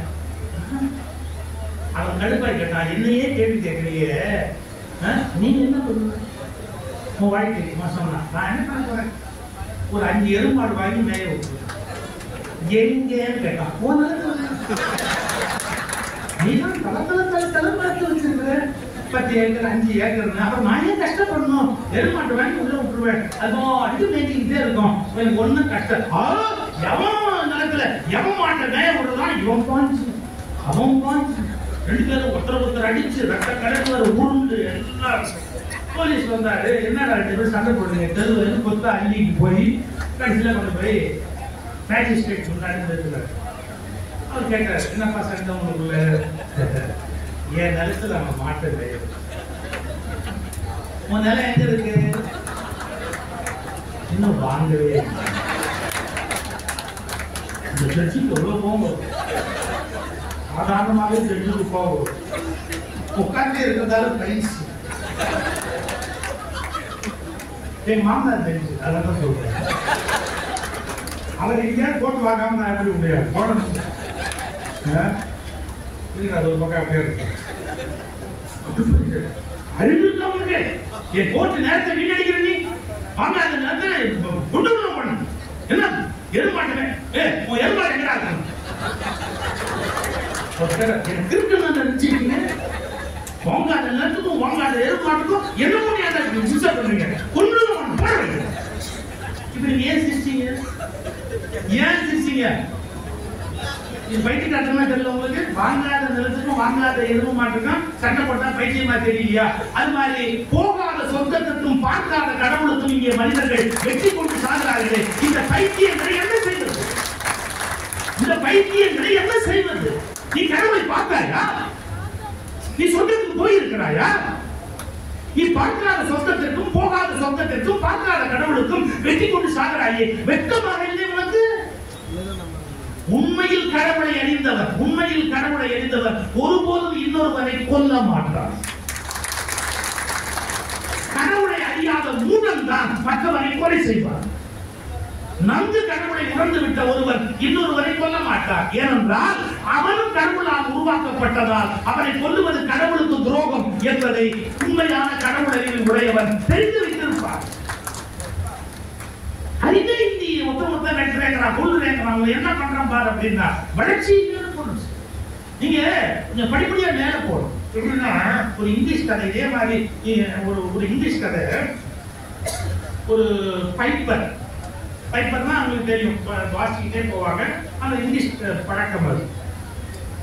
அவன் ஒரு நாள் விடிய காலையில ஒரு 5-5:30 மணிக்கு வயக்காட்டு வழியா பைப் வாசிக்கிட்டே போறான். 2 நண்பர்கள் விவசாயிகள், பக்கம் ஊர்ல இருந்தவங்க, அவங்க நிலத்துக்கு போய் வேலை செய்யறாங்க. இந்த பக்கம் நிலத்துல ஒருத்தர் வேலை செய்யறான், அந்த பக்கம் நிலத்துல ஒருத்தர் வேலை செய்யறான். இந்த பைப்பர் அப்படி வாசிக்கிட்டே போகும்போது இவன் இந்த சைடுல இருந்து அவன் இப்படி பார்த்தான், என்னமோ வாசிக்கிறான். அவன் அந்த சைடுல இருந்து இவனை பார்த்தான், என்னமோ வாசிக்கிறான். அதே வாசிக்கிட்டே வந்தவன் இவங்க 2 பேரையும் தாண்டி அண்ணாண்ட போய் அப்படியே போயிட்டான் பாருங்க. இப்படி பார்த்துட்டாங்க, புரிஞ்சு போச்சு. அப்புறம் எல்லாம் விவசாய வேலையெல்லாம் முடிச்சுட்டு சாயங்காலம் 5-5:30 மணி முடிஞ்சு 2 பேரும் வீட்டுக்கு திரும்பி போனோம். விவசாயம் பத்தி வேலையில பார்த்தோம், வீட்டுக்கு நேரா போறவங்க ரொம்ப கம்மி. 7ஆம் நம்பர் கடைக்கு போயிட்டு திருப்பி போவான். இவன் 2 பேரும் அந்த டைப்பு நேரா அங்க போனாங்க. அப்புறம் 2 பேரும் ஒரு டேபிள்ல உட்கார்ந்தாங்க, சாப்பிடலாம் அப்படின்னு, தீர்த்தம் சாப்பிடலாம் உட்கார்ந்தாங்க. அப்படியே சாப்பிடும் போது சொன்னா, காலையில ஒரு பைப்பர் அதை சேர்த்து தொப்பி போட்டுக்கிட்டு ஒன்று வாசிட்டு போனான் பாரு. ஐயோ என்ன வாக்கியம். இவன் அடுத்தவன் அதை விட்டுட்டான். கண்ணவிஞ்ச மூதேவி அவன் என்னடா சிவப்பு தொப்பி போட்டுருந்தான், பச்சை தொப்பி போட்டிருந்தான்டா. உனக்கு கண்ணவிஞ்சு போனதால் தான் உன் கொண்டாட்டி உன்னை மதிக்கிறது இல்லையா? ஏன் சம்சாரத்தை பத்தி பேசினா கொண்டே போடு, வெட்டியே போடுவோம். நீ அதை பத்தி பேசுறது அவன் யோகியத்தை கேட்காதான். 2 பேரும் அடி தடி சண்டை வெட்டு குத்து எல்லாம் கட்டி குழம்பு உருண்டு 2 பேரும் ஒரு மாதிரி ஆயி கடைசியா கொஞ்ச நேரம் கழிச்சு மெதுவா சரி நம்ம கூட சண்டை போட்டு என்ன பண்ண போறோம்னு சைலண்டா உட்கார்ந்தாங்க. சார் இந்த கடைக்கார சமாதானம் பண்ணுவாங்க, கட்டக்கூடாது, இப்ப என் கடையில உட்காந்து பெசன் சாப்பிட்டு சோகமா உட்கார்ந்த போது அதே பைப்பர் உள்ள வந்தாங்க. கண்டுபிடிச்சிடலாம்பா அப்படின்னு அவன் தொப்பியை கழட்டி இப்படி டேபிள் மேல வச்சான் சார். பக்கத்து டேபிள்ல உட்காந்து தொப்பி வச்சான் சார். அதுல பாதி சிவப்பு பெயிண்ட் பாதி பச்சை. அவன் தொப்பியில ஒரு பாதி சிவப்பு பெயிண்ட் ஒரு பாதி பச்சை பெயிண்ட் அதை வச்சிருக்கான். நான் பார்த்த பக்கம் பச்சையா இருந்ததால பச்சைன்னு சொல்லிட்டாருன்னே மன்னிச்சுக்கிறேன். நான் பார்த்த பக்கம் சேஃபா இருந்ததால சேஃப்னு சொல்றேன் அண்ணே மன்னிச்சுக்கிறேன் அப்படின்னா. இவன் 2 பேரும் சேர்ந்தான். இவனாலதான் நமக்கு சண்டை வந்தது. ஆமா இவனை உள்ள போவான். அவன் ஒரு பாவம் இல்ல பாவம். ஏன் ஒரு தொப்பி போட்டேன்? நீ விதவிதமான கடல்ல போடுவே நீ. நான் 2 பேரும் அண்ணன் தம்பி மாதிரி படம் சண்டை போட தெரியும். என்ன நினைச்சிட்டு அவனை போட்டு மொத்து மொத்து கடைசியில எரிச்சல் இந்த தொப்பியை எடுத்து வாசல்ல தூக்கி விட்டு இருந்தான். அப்படியே தொப்பியை தூக்கி விட்டு இருந்து ஒண்ணுருவம் பொண்ணு ஒண்ணு அப்படின்னு நம்ம மிதிச்சுட்டு 2 பேரும் அண்ணன் தம்பியா தோல்ல கை போட்டு வாசல்ல வரும்போது பார்த்தா வாசல்ல ஒரு பெரிய தண்ணி தொட்டி. அந்த தண்ணி தொட்டிக்குள்ள போய் அந்த தொப்பி விழுந்திருக்குது. அதை இப்படியே பார்த்தாங்க. அதுல 2 சாயம் 2ம் போய் நல்ல புரிஞ்சுக்கங்க. அத பச்சை நான் ஒருத்தன் சிவப்பு நான் ஒருத்தன் வெட்டிக்கு சாமன்னு முடிவு பண்ணா நல்ல தண்ணியில கழுவி எடுத்ததுக்கு அப்புறம் அது ஒண்ணுமே இல்லை கலரே இல்லாதது அப்படின்னு கண்டுபிடிச்சான். அது போலதான் ஒவ்வொரு மதமும் கடவுளை பச்சையாய் பார்க்கிறது, சிவப்பாய் பார்க்கிறது. நன்கு கழுவி எடுத்தால் அது நிறமற்றது என்பதை புரிந்து கொள்வார்கள். அது நிறமற்றது, அது வடிவமற்றது, அது குணமற்றது, அது உங்கள் கைக்கு அகப்படாதது. வானத்தை நீளம்னு சொல்றீங்க, அறிவுபூர்வமான விஷயமா? வானம் நீளமா? நீங்க போயிட்டே இருக்கீங்க, நீளமே கிடைக்காது. வானம் நீளம் கிடையாது, அது ஒரு மாயா தோற்றம். உங்களுக்கு கடல் நீளமா தெரியுது, நீளமா? கையில தண்ணி அள்ளி பாருங்க, அது ஏதாவது ப்ளூ கலர்ல இருக்குதா? இல்ல. அந்த நீளம்ங்கிற நிறத்துல தோன்றினாலும் அது உண்மை அல்ல, மாயை. அது நிறம் கிடையாது. அதுபோல் கடவுள் உங்களுக்கு ஒவ்வொரு மதத்தில் ஒரு வகையில் காட்சி அளித்தாலும் அது ஒருபோதும் நிறமற்றது. அது இந்த மதத்துக்கும் கட்டுப்படாது. நான் சொல்றது எல்லா மதத்துக்கும் சேர்த்துதான் சொல்றேன். நான் ஏதோ ஒரு மதத்துக்கு மட்டும் சொல்றேன்னு பொருள் அல்ல. எல்லா மதவாதிகளும் அடக்கி வாசிக்க வேண்டும். எல்லா மதவாதிகளும் அடக்கி வாசிக்க வேண்டும். என் மதம் பற்றியே உயர்ந்தது என்று பேசுகிற முட்டாள்தனத்தை நிறுத்துங்கள். உங்கள் எல்லைக்குள் நீங்கள் கண்டறிந்த அறிவு அவ்வளவுதான். அதை மற்ற மதத்தோடு மோத விடாதீர்கள். இந்த நூற்றாண்டில் மதத்தின் பெயரால் சந்தேகித்தால் அதை விட அசிங்க உலகத்தில் இருக்க முடியாது. ஞானம் அடைந்தவர்கள் யாராவது கடவுளின் பெயரால் சந்தேகிப்பார்களா? உண்மையான கடவுளை உணர்ந்து விட்ட யாராவது ஒருவர் மதத்தின் பெயரால் சந்தேகிப்பானா? அது பைத்தியக்காரர்கள் செய்ய வேண்டிய வேலை. நான் எது செய்ய வேண்டும் கேட்கணும். அப்ப இதோட நின்று போயிடுமா? அது எப்படி உருவாச்சு? ஏன், எதுக்கு, எப்படி? இந்த மாதிரி மாறி மாறி மாறி கேள்விகளை கேட்க கேட்கதான் நமக்கு ஒரு விடை, பெரிய ஆழமான ஒரு விடை தெரிவதற்கு வாய்ப்பு இருக்கு. இப்போ ஒரு ஆபத்து சொல்றாங்க. ஒரு எல்லை வரையில நீங்க படிக்கணும். இப்ப புத்தக கண்காட்சி எதுக்கு வச்சிருக்காங்க? படிக்கணும் வச்சிருக்காங்க. வாங்குங்க, இந்த புத்தகத்தை படிங்க, அந்த புத்தகத்தை படிங்க, நூற்றுக்கணக்கான புத்தகத்தை படிங்க. நான் சொல்லல. ஆனா ஒரு எல்லைக்கு அப்புறமா ஒரு ஆபத்து ஒரு சொல்லணுமா? எல்லாத்தையும் அறகுறையா படிச்சவரை விட ஆபத்தான இந்த உலகத்துல வேற எவனுமே எல்லாத்தையும் அறகுறையா படிச்சு வச்சிருக்கோம். Very dangerous. அதனுடைய கடைசி ஆழத்துக்கு அவன் போயிருக்க மாட்டான். அந்த எக்ஸ்ட்ரீம், அந்த லெவல் இல்ல, அந்த இன்டெப்த் நாலேஜ் அதுக்கு போயிருக்க மாட்டான். சிம்பிளி ரீடிங் எல்லாத்தையும் படிப்பா, மனசுக்கு அப்படியே போட்டுக்குவான், அவன் பாடி வச்சு திரிவான். அவருடைய ஆழத்துக்கு போனாதான் இதுக்கு அதுக்கு வேறுபாடு இல்லைங்கிற தெளிவு அவன் அடைய முடியும். அறவரையா படிச்சவன் பெரிய பெரிய ஆபத்தானவன். அதனால இன்னொரு வார்த்தையை சொல்லிட்டு போறான். ரொம்ப யோசிக்கிறவன் உருப்படியா ஒரு காரியம் செய்ய மாட்டான். ரொம்ப யோசிக்கிறான் பாருங்க. சில பேர் ஹோட்டல்ல போய் உட்கார்ந்து என்ன சாப்பிடுறது ஹோட்டல்ல யோசிக்கிறது என்ன? ஒரு 10 ஐட்டம் இருக்கு, எதனாலும் வெளியே போகுது. என்ன ஹோட்டல்ல ஒரு 10 ஐட்டம் தான் மொத்தமா இருக்கும் போது எது அன்னை காலத்துல போட்டதோ அதை கொண்டாடுறாங்க. ரீசெண்ட் ப்ரொடக்ஷன் அதை கொண்டா எக்ஸ்பைரி டேட்டோட கொண்டாந்துறாரு. எது சொல்ல வர? ரொம்ப யோசிக்கிறான்னு வச்சுங்க. ஒருத்தன் ஒரு காரியத்தை மாட்டாங்க. சில பேர் ரோட்ல நிற்பான். லெஃப்ட்ல போறதா ரைட் போறோம், லெஃப்ட்ல போனா அந்த வேலையெல்லாம் முடிச்சுக்கலாம், ரைட்ல போனா இந்த வேலையெல்லாம் முடிச்சுக்கலாம். ஆனா லெஃப்ட்ல டிராபிக் ஜாஸ்தியா இருக்கும்ல. ஆமா. பட் ரைட்ல போனா ஒண்ணுமே நம்ம வாங்க முடியாது இல்ல. ஆமா. ரைட்ல ரொம்ப சுத்தி போக வேண்டியிருக்கும்ல. ஆமா. அப்ப லெஃப்ட்லயே போயிடலாமா? போய் நான் நின்னு போக வேண்டியிருக்கும். இந்த பையன் கடைசி வரைக்கும் நகரவே மாட்டான். ஒரு அளவுதான் யோசிக்கணும். நான் ஒரு வார்த்தை சொல்றது உண்டு. இந்த வாழ்க்கை ஒரு பெரிய புதிருங்க. இந்த வாழ்க்கை ஒரு பெரிய சஸ்பென்ஸ்ங்க. இந்த வாழ்க்கை ஒரு பெரிய மர்ம நாவல்ங்க. இந்த வாழ்க்கை ஒரு முடிவில்லாத அதிசயங்க. நீங்க இந்த காட்டுக்குள்ள பூந்து வெளியில வரும்போது எல்லாம் தெரிஞ்சுதான் ஸ்டெப் வச்சு போவேன்னா சான்ஸே இல்லைங்க. கடவுள் உங்களுக்கு ஒரு சின்ன கைவிளக்கு கொடுத்துருக்காரு. அந்த கைவிளக்கால பாருங்க, ஒரு 10 அடி தூரத்துக்கு பாம்பு இல்ல, பள்ளி இல்லைன்னா பறக்கும். இந்த காட்டோட 15,000 மைல் எனக்கு தெரிஞ்சுதான் நீ ஜென்மத்துக்கு போவான். என்ன ஒரு 10 அடி 15 அடிக்கு போறதுக்கு ஒரு டார்ச் லைட் கையில இருக்குது, வச்சுட்டு தைரியமா போயிட்டு உனக்கு கொடுத்த அறிவு வச்சு பயணத்தை ஆரம்பி. அது வந்து எல்லாம் கம்ப்ளீட்டா தெரிஞ்சுட்டு தான் நான் வீடு கட்டவே இருந்தேன். அவன் வீடே கட்ட மாட்டான். வீடு கட்டினா ஏமாத்துவாங்க. யார் கட்டினாலும் ஏமாத்துவாங்க. யார் கட்டினாலும் ஏமாத்துவாங்க. யாரை கட்டினாலும் ஏமாத்துவாங்க.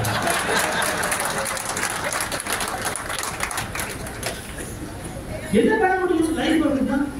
கொஞ்சம் பேர் இருக்கும், லைட் போய் அப்படி. நான் எது சொல்ல வரேன், ரொம்ப ஏங்கிற கேள்வி இருக்கணும், எதுக்குங்கிற கேள்வி இருக்கணும், எப்படிங்கிற கேள்வி. அதே கேள்விக்கே செயல் இல்லாம இருந்தா அதை விட முட்டாட்டம் உலகத்துல ஒண்ணு இருக்க முடியுமா? வாழ்க்கையை எப்படி கொண்டு போகணுமோ அதை நோக்கி நம்ம கொண்டு போகணும். ஒரு 2-3 விளக்கங்கள் மட்டும் நான் சொல்லிட்டு நான் நிறைவு பண்ணிக்கிறேன். ஒண்ணு, மத விஷயத்துல என் மதத்தினுடைய பழக்க வழக்கம் தான் முக்கியம், மத்தவங்களுடைய மத பழக்க வழக்கம் தப்பு, அது மட்டமானதுன்னு சொல்ல அந்தந்த சூழ்நிலைக்கு தகுந்த மாதிரி ஒண்ணு உண்டாச்சு. இப்ப சில பேர் அடுத்த மதத்தை குறையா விமர்சனம் பண்ண போகும்போது தான் சிக்கல் வருது. அதுதான் தம்பி கார்த்திக் அழகா சொன்னாரு. நான் என்னுடைய மதத்துல சொல்லலாம், அடுத்தவங்க போய் சொல்லி என்ன பிரயோஜனம்? என் வீட்டை ஒட்டை அடிக்கலாம், எது விட்டு போய் ஒட்டை அடிக்க முடியுமா? அது மாதிரி அவங்களோட நிறுத்திக்கணும். அதனால எதிர் வீட்டுல தப்பு இல்லைன்னு அர்த்தம் கிடையாது. அதை நான் சொல்லி பிரச்சனை பண்ண விரும்பலன்னு அர்த்தம். ஒண்ணுமே யோசிக்கணும். அதாவது என் மதம் மட்டுமே சேர்ந்தது, என் கடவுள் மட்டுமே சேர்ந்தது, என்னோட வழிபாட்டு முறை தான் உலகத்திலேயே வேற ரொம்ப அப்படி நினைக்காதீங்க. எனக்கும் ஒண்ணு கொடுத்துருக்குது, ஏதோ அந்த வழி நான் பாட்டு போயிட்டே இருக்கிறேன். அதுவும் நிறுத்திக்கங்க. ஒருவேளை அது அவனோட உயர்வாக கூட இருக்கலாம், இருக்கட்டும், அப்படி நிறுத்திடுங்க. அதெல்லாம் கிடையாது. அது தொடர்ந்து ஆரம்பிக்காது.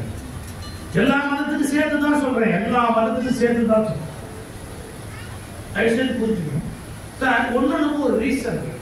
இந்த பிஹைண்ட் ரூட்ஸ்ல நான் பேசி ஒரு 4 லட்சம் பேர் பார்த்து ஒரு பேச்சு ஓடிக்கிட்டு இருக்கு. பிஹைண்ட் ரூட்ஸ்ல நம்ம ஏன் இந்துக்கள் இந்த இடத்துல கொண்டு வைக்கிறாங்க அப்படி. நான் வந்து துபாய் போயிருந்தேன், ரெடியாகி மாலை நிகழ்ச்சிக்கு போறதுக்காக ரிசப்ஷன்ல வந்து உட்கார்ந்துருந்தேன். அப்போ அது துபாயில் இருக்கிற நேட்டிவ் அராப் ஒருத்தர் வந்து நின்று முதல்ல ரொம்ப பண்பானதா பேசினேன். என்ன சொன்னாரு, நான் உங்க பக்கத்துல உட்காரலாமா அப்படின்னு. உட்காருங்க, இட்ஸ் மை ப்ளஷர், உட்காருங்க இப்படி கேட்டுக்கிட்டே வந்தேன். சில கொஸ்டின்ஸ் நான் கேட்கலாமா பர்சனலா அப்படின்னு. ஏன் இங்க கொண்டு வச்சிருக்கீங்க? ஏன் நிறுத்தி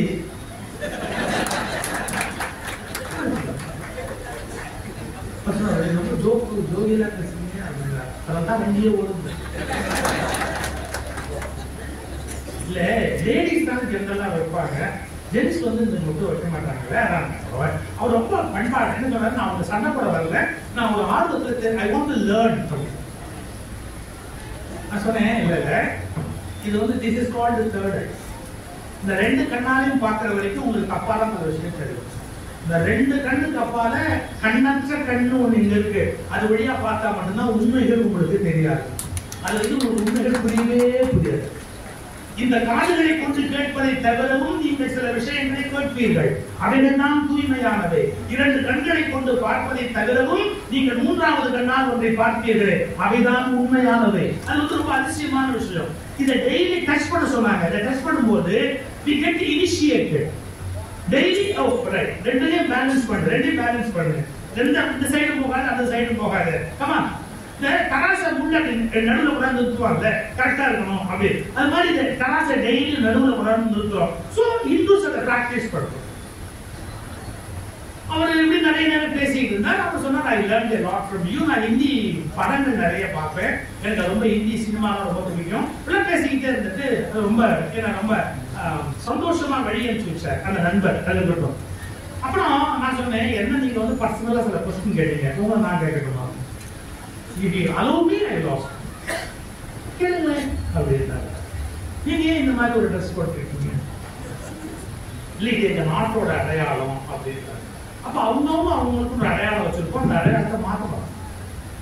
லாஜிக்கலா எத்தனை விதமான மாற்றங்கள் உலகத்துல ஏற்பட்டா கூட நம்ம அடையாளங்களை இழக்கிறதுக்கு தயாரா இருக்க மாட்டோம். அது மாதிரி நாங்க எங்க அடையாளங்களை இழக்க மாட்டோம். இதான் உண்மை, இது வேற ஒன்றும் காரணம் இல்லை அப்படின்னு சொல்லிட்டு நான் சொன்னேன். நீங்க ஒரு சயின்ஸ் புரிஞ்சுக்கணும்.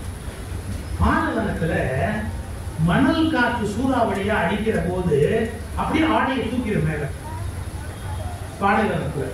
அதை விட கொடுமை அப்படின்னா தலைமுடிக்குள்ள மணல் போயிடும். நீங்க நல்லா தெரிஞ்சுக்கணும், தலைமுடிக்குள்ள மணல் போயிட்டா ஜென்மத்துக்கு உங்களால கிளீன் பண்ண முடியாது. உப்புன்னு ஒரு மணலை கொண்டாந்து தலையில கொட்டிட்டா நீங்க எவ்வளவு குடிச்சாலும் மணல் போவாது, ரொம்ப கஷ்டம். அதுவும் அந்த மணல் காற்று அடிக்கும் போது வந்து தலைமுடியில கொட்டிடுச்சுன்னு வச்சுங்க, போவாது. பாலைவனத்துல கண்ணில் வந்து மண் அடிச்சிருச்சுன்னு வச்சுங்க, உங்களால பார்க்க முடியாது. சோ பாலைவனத்துக்கு ஒரு ட்ரெஸ் உருவாகுது, உடம்பு முழுக்க மூடப்பட்டது, முகத்தை மூடப்பட்டது, தலை மேல ஒரு ரிப்பன் கட்டி ஒரு துணியை போட்டு தலைமுடிக்குள்ள மணல் போகாதபடி அமைக்கப்பட்டது. அந்தந்த இடத்திற்கு ஏற்ப ஒரு ஆடை வடிவமைக்கப்படுகிறது. நம்முடைய இஸ்லாமிய நண்பர்கள் வெட்டமா உட்கார்ந்து சாப்பிடுவாங்க. என்ன காரணம் தெரியுங்களா? ஆடி காலத்துல பாலைவனத்துல மணல் காற்று திடீர்னு அடிச்சுட்டா கூட உணவுல மணல் விழாதபடி எல்லாரும் அப்படியே மூடிக்கிறதுக்கு வசதியா வெட்டமா உட்கார்ந்து சாப்பிடுற கல்ச்சர் அவங்களுக்குள்ள உருவாகிடுச்சு. வேர்களை தேடுங்கள், வேர்களை தேடினால் உங்களுக்கு உண்மைகள் புலப்படும். நீங்கள் விருட்சங்களின் மலர்களை குறை சொல்லுகிறீர்கள், அதன் வேர்கள் எங்கிருந்து புறப்பட்டன என்று வேர்களை கொஞ்சம் தேடி பாருங்கள். There is a reason behind it. அது ஒவ்வொன்றுக்கும் ஒரு காரணம் இருக்கு. அது எப்ப கிடைக்கும் உங்களுக்கு? ஏன் ஏன் ஏன் இந்த கேள்விகளை கேட்டுக்கொண்டே போறாதான் நாம இந்த உலகத்துல உண்மைகளை புரிந்து கொள்ள முடியும். சார், எனக்கு ஒரு பெரிய வாய்ப்பு நிறைய அறிவாளிகளோடு பழகுகிற வாய்ப்பு. அதுவும் விதவிதமான அறிவாளிகளோட, scientist, religious personal, spiritual people, இன்னும் நிறைய பேரோட பழகுகிற ஒரு பெரிய வாய்ப்பு என்னுடைய வாழ்க்கையில். ஒரு MS ஆர்கோ ஒரு டாக்டர், அவருடைய நண்பர். நான் போனேன். போன போது நிறைய பேஷண்ட் வெயிட் பண்ணிட்டு இருக்கிறாங்க. ஆக்சுவலா பேஷண்ட்னு சொல்லுவோமே ஒழிய பேஷன்ஸ் இல்லாதவங்க தான் பேஷண்ட். பொறுமையே இருக்காரு பேஷண்ட். யாராவது ஒரு உள்ள போனா எரிச்சலா இருக்கும். நம்ம வரிசையில் உட்காந்துருந்தோம், எவ்வளோ தடி மாட மாதிரி ஒரு உள்ள போவோம் அப்படின்பா. நான் வந்து சொன்னேன் அவருக்கு, நான் அவங்க பார்க்கவும் வந்தேன், பட் நிறைய பேஷண்ட் வெயிட் பண்றாங்க இந்த இடத்துல. அப்ப நான் இங்க ஒரு நின்று பேசிக்கிட்டு இருந்தா நல்லா இருக்காது. நான் போயிட்டு இருந்தோம், நான் வர நீங்க போன் பண்ணுங்க. நான் பயணத்துக்கு வந்ததுனால உங்களை பார்க்கணுங்கிறதுக்காக வந்தேன். நான் இன்னொரு முறை வரேன் சார். உட்காந்து உங்களை பிடிக்கிறதுக்கு பெரிய கஷ்டம். ஒரு 10 நிமிஷம் உங்களோட இருந்தா எனக்கு ஒரு சந்தோஷம். உட்காருங்க அப்படின்னு உட்கார சொல்லிட்டு நான் பாட்டு பேஷண்ட்டை பார்க்குறேன். பேசுவோம். விதவிதமான அனுபவம் சார். ஒரு 85 வயசுக்கு மேல ஒரு வயசானவர் வந்தாரு. வயசானவர்னு சொல்றது மன்னிச்சுங்க, இந்த கூட்டத்துல இருக்கிறவங்களுக்கு கடைசியே எவ்வளவு வயசோ அதை விட ஒரு வயசு பெரியவர் வந்தார். வயசானவங்க டிஃபரன்ஸ் வருதான். அவர் நடக்க முடியலீங்க அப்படியா? நடக்க முடியா? படுங்க, அது ஏற்படும். ஒரு ஏற்பாடு. ஒரு எவசல் சுத்தி மாதிரி வச்சிருக்காரு. அது முட்டியில கண்ணு தட்டினாரு, இதை தட்டினாரு. அப்புறம் அந்த காலில் தட்டினார். எல்லாம் என்ன ஏஜ்? 85 கம்பி. 85 வயசு ஆயிடுச்சு இல்ல, முக்கியமா தெரிஞ்சிருக்கும்ல. இந்த வயசுல நாங்கெல்லாம் இருப்போமான்னு தெரியாது. இந்த வயசுல நாங்கெல்லாம் இருப்போமான்னு தெரியாது. கடவுள் உங்களுக்கு இருக்கிறதுக்கு வாய்ப்பு கொடுத்துருக்கிறாரு. வயசாகி போனதால முட்டியெல்லாம் தேங்கி போயிடுச்சு. அதான் உங்களுக்கு தேங்கி இருக்காரு. அவர் ஒரு கேள்வி கேட்டார் சார். என்ன கேட்டார் தெரியுங்களா? இந்த முட்டிக்கு என்ன வயசு? என்ன கேட்குறீங்க? இதுக்கு 85 வயசு வலிக்குது, இதுக்கு என்ன வயசு? அதுவும் 85. அது ஏன் வலிக்குது? டாக்டர் பதில் சொல்ல முடியாது. ஏன்னா அவர் MBBS சிலபஸ்ல அது இல்லை. இது ஏன் வலிக்கலைன்னு இருப்பாரு. டாக்டர் எனக்கு பரிதாபமா திரும்பி பார்த்தாரு. நான் கேட்டேன், நான் போட்டுமா? அவர் அவமானப்படுறது நான் எப்படி உட்காந்து பார்க்கணும். நான் போட்டுமா? உட்காருங்க அப்படின்னு. என்ன கேட்டீங்க அப்படின்னாரு. இது ஏன் வலிக்கல? நாளையில இருந்து ஆரம்பமாக அந்த ஏங்கிற கேள்வியை சரியா கேட்கணும். நீங்க விபரீதம் நான் கேட்ட விபரீதமா போவோம். நான் சொல்ல வந்தது இது இல்லை. இன்னொரு கேஸ் இருக்கு. ஆக்சுவலா நான் அதை நான் அறியாம அந்த நகைச்சுவைக்குள்ள போயிட்டேன். அவர் வந்த போது ஒருத்தர் செக் பண்ணிட்டு ஒரு young man will be around 40-41 அவ்வளவுதான். அவரால் நடக்க முடியல. அவர் என்ன பண்ணாரு, நீங்க ஸ்கேன் எடுத்துட்டு வாங்கலாம் சொல்லியிருக்காரு. அந்த ஸ்கேனை பார்த்தாரு, ரிப்போர்ட்டை பார்த்தாரு, அப்புறம் அவரை செக் பண்ணாரு. பார்த்துட்டு இப்படி யோசிச்சுட்டு என்ன நல்லா இருக்கு சார், உங்களுடைய முட்டி எலும்பு எல்லாமே நல்லா தான் இருக்கு. இல்லை டாக்டர், என்னால நான் நினைக்கிற மாதிரி நடக்க முடியல, சிரமமா. அப்படி கொஞ்சம் தடுக்கிட்டே இருந்து சார் போது நான் சொன்னேன், இந்த எம்எஸ் ஆஸ்பத்திரி நண்பர் அப்ப சொன்னேன், நான் உங்களுக்கு சொல்லலாமா? சொல்லுங்க சார், நான் ஓஷோ படிச்சிருக்கேன். இந்த மாதிரி ஒரு கேஸை ஓஷோ ரெஃபர் பண்றாரு. அப்படியா, என்ன சொல்றாரு? சின்ன வயசுல 10 வயசு 12 வயசு பையனா இருக்கும் போது நீங்க ஓடணும் அப்படின்னு நினைச்சு ஓட ஆரம்பிக்கும் போது உங்க உடம்பு உத்தரவு கொடுத்துரும், மூளை கொடுத்துரும், ஓட அப்படிங்கும். நீங்க ஓடலாங்கிற கமாண்ட் வந்து உடம்பெல்லாம் ரெடியானப்ப உங்க அப்பா ஒரு குட்டி நடுக்குன்னு குட்டி போக்க ஓடுங்க கொண்டு. இது மாதிரி சில பேர் கிட்ட நடக்கும் பாத்தீங்களா? அதாவது பிசிக்கலி அண்ட் சைக்கலாஜிக்கலி அவன் ஓடுறதுக்கு ரெடி ஆயிட்டான். கமாண்ட் புறப்பட்டுடுச்சு, காலில் இருக்கிற ஒவ்வொரு அணுவுக்கும் கமாண்ட் போயிடுச்சு, ரன் அப்படின்னு. அப்ப அவங்க அப்பா ஸ்டாப் பண்ணிட்டாரு. நல்லா தெரிஞ்சுக்கங்க, இப்படி பிள்ளைகளை வளர்த்தவர்களுக்கு 40-42 வயதில் எல்லாம் நன்றாக இருந்தாலும் வேலை செய்யாது. ஏன்? சின்ன வயசு கமாண்ட் அது உங்க மனசுல கிடக்குது. அந்த கமாண்ட் நீங்க எதை செய்யணும்னு நினைச்சா கூட அப்படியே பிளாக் பண்ணிடுவோம். தயவு செய்து உங்க பிள்ளைகளை வளர்க்கிற போது அவங்க அந்த மாதிரி விளையாட போறாங்க. பாரதி எழுதுறாரு, எங்க அப்பா என்ன விளையாடவே விட மாட்டாங்க. சில பேர் நினைச்சிட்டு இருக்கிறா புஸ்தகம் படிச்சா மட்டும்தான் புள்ள உருப்படும்னு. தப்பு. புஸ்தகம் படிக்கிறத விட எவ்வளவு விளையாட முடியுமோ அவ்வளவு விளையாடினாதான் உங்க புள்ள உருப்பட முடியும். விளையாட அனுபவம் பண்ணுங்க. ஏன்னா விளையாட்டு தான் லவ் வாங்கு அப்படிங்கிறதே கற்றுக் கொடுக்குறான். விளையாட்டு தான் டீம் ஸ்பிரிட்ங்கிறதே கற்றுக் கொடுக்குறான். விளையாட்டு தான் தோல்வி ஒரு தோல்வியே அல்ல என்பதை வாழ்க்கை கற்றுக் கொடுக்கிறது. விளையாட்டை தோற்று போனவங்க ஜெயிக்கிறது கை குலுக்கிட்டு வெளியே வருவான். புரியுதா? இப்ப விளையாட்டு வந்து நல்ல ஸ்போர்ட்ஸ் மேனா ஒருத்தர் இருந்தான்னு வச்சுக்கோங்க, அவன் வாழ்க்கையில சக்சஸ்ஃபுல்லா இருக்கும். இதெல்லாம் பேரண்ட்ஸுக்கு தெரியாது. அது இந்த பள்ளிக்கூடத்துல பண்ற அழும்பு பிடி பீரியட்னு ஒண்ணு வச்சு அதை திருடிட்டு கணக்கு சொல்லி கொடுக்குறது இங்கிலீஷ் கொண்டுடுவோம். ஆமா, என்ன வந்து எஜுகேஷன் மினிஸ்டர் ஆக்குனீங்க, கொண்டுடுவோம். என்னைக்கு ஆக மாட்டேங்கிற தைரியத்துல சொல்றேன். பிடி பீரியட கொள்ளையடிக்காது. ஆசிரியர் சொல்ற பிடி பீரியட கொள்ளையடிக்காது. உங்க தமிழ் படிச்சா என்ன, படிக்காட்டி என்ன, இங்கிலீஷ் படிச்சா என்ன, படிக்காட்டி என்ன, பிடி பீரியட பிள்ளைய விளையாடுவோம். எவ்வளவு இம்பார்ட்டன்ட் தெரியுமா அது? அதெல்லாம் நம்ம எடுக்கலாமா? சரிதமான ஒரு இதுக்காக சொன்னேன். நான் அமைச்சராக போவேன், ஒரு நாள் போவேன். அந்த அளவுக்கு நம்ம குழந்தைங்களை அடிமைப்படுத்துறோம். இது செய்யலாம், அது செய்யாது, அது செய்யாது, அது செய்யாது. இப்படிலாம் பண்ணக்கூடாது. சைக்கலாஜிக்கலா அப்செட் ஆகிப்பட்டா குழந்தைங்களுக்கு தைரியம் போயிடும். உங்க குழந்தைக்கு எல்லாத்தோட முக்கியமான விஷயம் 2 தான். என்ன தெரியுமா? தைரியம், ஆரோக்கியம். இது 2 இருந்தா போதும், உங்க பிள்ளை ஜெயிச்சிடும். தைரியம், ஆரோக்கியம், அந்த 2 துணிவு, உடல் நலம், அது 2 இருந்தா போதும். நம்ம பிள்ளை ஜெயிச்சிடும். உலகத்துல அதுங்களுக்கு வாழ தெரியும். இதெல்லாம் சின்ன விஷயமா இருக்கும். ஆனா அப்ப சொன்னாரு, எப்படி சார் திடீர்னு இந்த மாதிரி ஒரு கருத்து சொன்னீங்க அப்படின்னு வந்த பேஷண்ட். ஆமா, எங்க அப்பா என்ன அப்படிதான் சார் நடத்தினாங்க. எங்க அப்பா என்ன அப்படிதான் சார் வளர்த்தாரு. எல்லாத்தையும் அப்படியே நொறுக்கணும் ஒரு கூட்டு கூட்டுவாரு, இந்த மாதிரி பண்ணுவார். நான் சொன்னேன், இது என்னோட இல்லைங்க, மருத்துவத்திலிருந்து மனமற்ற நிலைக்குன்னு ஓஷோ ஒரு புக் எழுதுறாரு. மருத்துவத்திலிருந்து மனமற்ற நிலைக்கு அப்படின்னு ஓஷோ ஒரு புக்கு. அந்த புக்ல நான் படிச்சதுன்னு சொல்றேன். ஏன் புத்தக கண்காட்சி நடத்துறாங்க? இது மாதிரி நீங்க 40 புத்தகம் படிச்சா நீங்க எவ்வளவு தகவல் தெரிஞ்சு வச்சுக்கலாம், எவ்வளவு பேருக்கு நல்லது பண்ணலாம், எத்தனை பேருக்கு நீங்க நல்ல விஷயங்களை சொல்லிக் கொடுக்கலாம், உங்க குடும்பத்தை எப்படி மாற்றி அமைக்கலாம், எவ்வளவு பேருக்கு உதவலாம். அதுக்காகத்தான் சொல்றேன், புத்தக கண்காட்சிக்கு வந்து வேடிக்கை பார்த்துட்டு போகாதீங்க. ஏதாவது 2 புத்தகம் வாங்குங்க, 2ஐயும் உங்க பிள்ளைங்களோட சேர்ந்து உட்கார்ந்து படிங்க. அதுல இருந்து பல விஷயங்களை எடுத்துக்கங்க. உங்க வாழ்க்கையில எவ்வளவு பெரிய மாற்றம் ஏற்படுகிறது என்பதை பாருங்க. தோ பரமசிவம் அப்படின்னு ஒருத்தர் தம்பி நிறைய விஷயங்களை சொல்ல முடியாம எவ்வளவு கஷ்டப்பட்டார் தம்பி. தோ பரமசிவன் புத்தகத்தை எடுத்து படிங்க. நீங்க தமிழருடைய தொன்மை, வரலாறு எல்லாத்த பத்தி அத்தனை தகவலும் அடங்கி இருக்கக்கூடிய களஞ்சியம் தோ பரமசிவன். இவங்கெல்லாம் அடையாளமே நமக்கு தெரியல. திருநெல்வேலியில வாழ்ந்த ஒரு அறிவு ஜீவி தோ பரமசிவன். எவ்வளவு நுட்பமான விஷயங்கள்லாம் எழுதுறாருங்களா.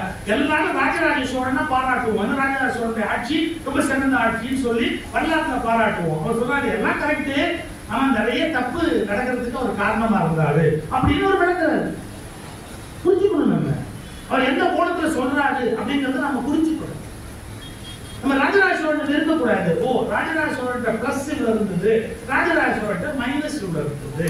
பிளஸையும் தெரிஞ்சுக்கணும், மைனஸையும். நீங்க மக்களுக்கு ஒண்ணு தெரியல சார், கொண்டாடுனா ஒருத்தர் தலைமையில வச்சு கொண்டாடுறாங்க, தூக்கி போட்டு மிதிச்சா ஒருத்தர் தலைமையில போட்டு மிதிக்கிறாங்க. நீங்க சொல்லிட்டு போட்டுமா நீங்க அப்படி கொண்டாடுற அளவுக்கு உலகமாக உத்தம எவனுமே இல்லை சார். நீங்க தூக்கி போட்டு மிதிக்கிற அளவுக்கு மோசமான ஆளு இந்த உலகத்துல இல்லை சார். எல்லாம் பிளஸ் மைனஸ் கலந்தவங்க தான். ஏதோ நான் ஒரு வார்த்தை சொல்லிட்டு போறேன். உங்கள் வீட்டு பூஜை இருக்கிறது, உங்கள் வீட்டு பூஜைகளில் நீங்கள் கொண்டாடி கொண்டிருக்கிற பல பல தெய்வ வடிவங்களாக கொண்டாடி கொண்டிருக்கிற மனிதர்கள் தனிப்பட்ட வாழ்க்கையில் எவ்வளவு ஒழுக்கமற்றவர்கள் என்பது உங்களுக்கு தெரியாது. அவர்கள் உங்கள் வீட்டு பூஜைகளில் மாறிகளோடு இருக்கிறார்கள், சொந்த வாழ்க்கையில் அவர்கள் அசிங்கங்களோடு இருக்கிறார்கள். உங்களுக்கு என்ன தெரியும்? அவங்க லைஃப் பத்தி என்ன தெரியும்? ஹோமோசெக்சுவல், ஹெட்ரோசெக்சுவல், லெஸ்பியன், எத்தனை விதமான சாமியார்கள் தெரியுமா? நான் எல்லாரும் குறை சொல்லல, மகான்களும் உண்டு. நான் யார் மதிக்கணுமோ அந்த மகான்களை மதிக்க சொல்றேன். ஒரு வழி நம்ம கண்மூடித்தனமா போகாதீங்க. ஒரு பெரிய கடவுள் கிடையாது கிடையாது கிடையாது. வெந்தத்தை திட்டு வெளியே போகிற யாரும் கடவுளாக ஆகிவிட முடியாது. மனிதர்கள் அப்பழுக்கு உடையவர்கள், சில சமயம் அப்பழுக்கு வெல்லுவதற்கு போராடியவர்கள் ஒரு சில பேர் ஞானிகள். அந்த ஒரு சில பேரை அடையாளம் காணுகிற ஆற்றல் உங்களுக்கு கிடையாது. உண்மையாகவே அவர்கள் தெய்வத்தன்மை உடையவர்களா என்பதை நிறுத்துகிற தராசு உங்கள் கையில் கிடையாது. எனவே அவமதிக்காதீர்கள். அதே சமயத்தில் அவர்களை அளவுக்கு மீறி மதிக்காதீர்கள். அவர்களை அவமதிக்காதீர்கள், அவர்களை அளவுக்கு மீறி மதிக்காதீர்கள். ஏன் சொல்றேன்னா உங்க வாழ்க்கை வீணா போயிடும். இப்ப நான் சொல்றாங்க சுகிசிவன் நாஸ்திகரு, அவர் எங்கோ காசு வாங்கிட்டாரு, கிரிப்டோ கிறிஸ்டியனு, திராவிட கழகத்துல காசு வாங்க 10 விஷயம் எங்க அண்ணன் வீரபதிக்கு நல்லா தெரியும். காசு வாங்கிட்டார், எனக்கு என்னென்ன காசு வாங்கி என்ன ஆக போகுது? நான் சொல்ற நல்லா நீங்க புரிஞ்சுக்கணும். நான் சாமியார் எதிர்த்து பொருள் இல்ல. விவேகானந்தர் இதே தவிர கேட்காது. ஒரு சாமியார் போன உடனே டாக்டர் தொப்பல் காலில் விடுவாரா, நீ கடவுளை பார்த்துருக்கியா, கடவுளை பத்தி பிரச்சாரம் பண்ணி கடவுளை பார்த்துருக்கியா? அப்படி யோனும் அப்படியே ஆரம்பிச்சு இல்ல இல்ல அவனை தள்ளி இவனை தள்ளி இவனை தள்ளி இவனை தள்ளி கடைசியா ராமகிருஷ்ணன் போய் சரண் அடைஞ்சாரு. அவர் எத்தனை சாமியாரை ரிஜெக்ட் பண்ணாரு? நீ விவேகானந்தர் இல்லையா? உனக்கு அந்த ஆத்ம சக்தி கிடையாதா? தைரியம் கிடையாதா? பொத்து பொத்து பொத்து பொத்து எவன் காலி உழுறியே, எவ்வளவு பார்த்தாலும் காலில் போய் உழுறியே. அவன் எவ்வளவு பலவீனமானவங்கிறது உனக்கு தெரியாது தம்பி. அவனுடைய ஒழுக்கக்கேடு என்னங்கிறது உனக்கு தெரியாது தம்பி. எல்லா மதத்துக்கும் சேர்த்து தான் சொல்றேன், திரும்ப திரும்ப சொல்றேன், எல்லா மதத்துக்கும் சேர்த்து தான் சொல்றேன். உங்களுக்கு சந்தேகம் இருந்ததுன்னா கிறிஸ்டியானிட்டியில இதுல மெயில் ஐடியில இந்த நிறைய பேர் பற்றிய செக்சுவல் குற்றங்கள் பற்றியது தனி ஒரு செக்ஷன் எடுப்பாங்க. எவ்வளவு இடங்கள்ல கேஸ் இருக்கு. போப்பு முன்னாடி நிக்குது, அவ்வளவு பெரிய கேஸ் நடந்தது. எத்தனை பேர் தவறா நடந்துக்கிறாங்க அப்படிங்கறத பத்தி அது ஒவ்வொரு மதத்திலுமே இருக்கு. நீங்க நம்ப மாட்டேங்கிறீங்க. இவன் மதத்துல தப்பு பண்ணா வெளியில காட்டி கொடுக்க கூடாது. இன்னைக்கு தெரிஞ்சுக்கங்க, மதத்தை விட ஒழுக்கம் முக்கியம் என்பதை தயவு செய்து புரிந்து கொள்ளுங்கள். நான் எப்படி காட்டி கொடுப்பேன் அப்படின்னா தப்பு. நீங்க நம்பிக்கொண்டிருக்கிற பல பேருடைய சொந்த வாழ்க்கையை எடுத்து பார்த்தா வெரி வெரி வெரி டேஞ்சரஸ்.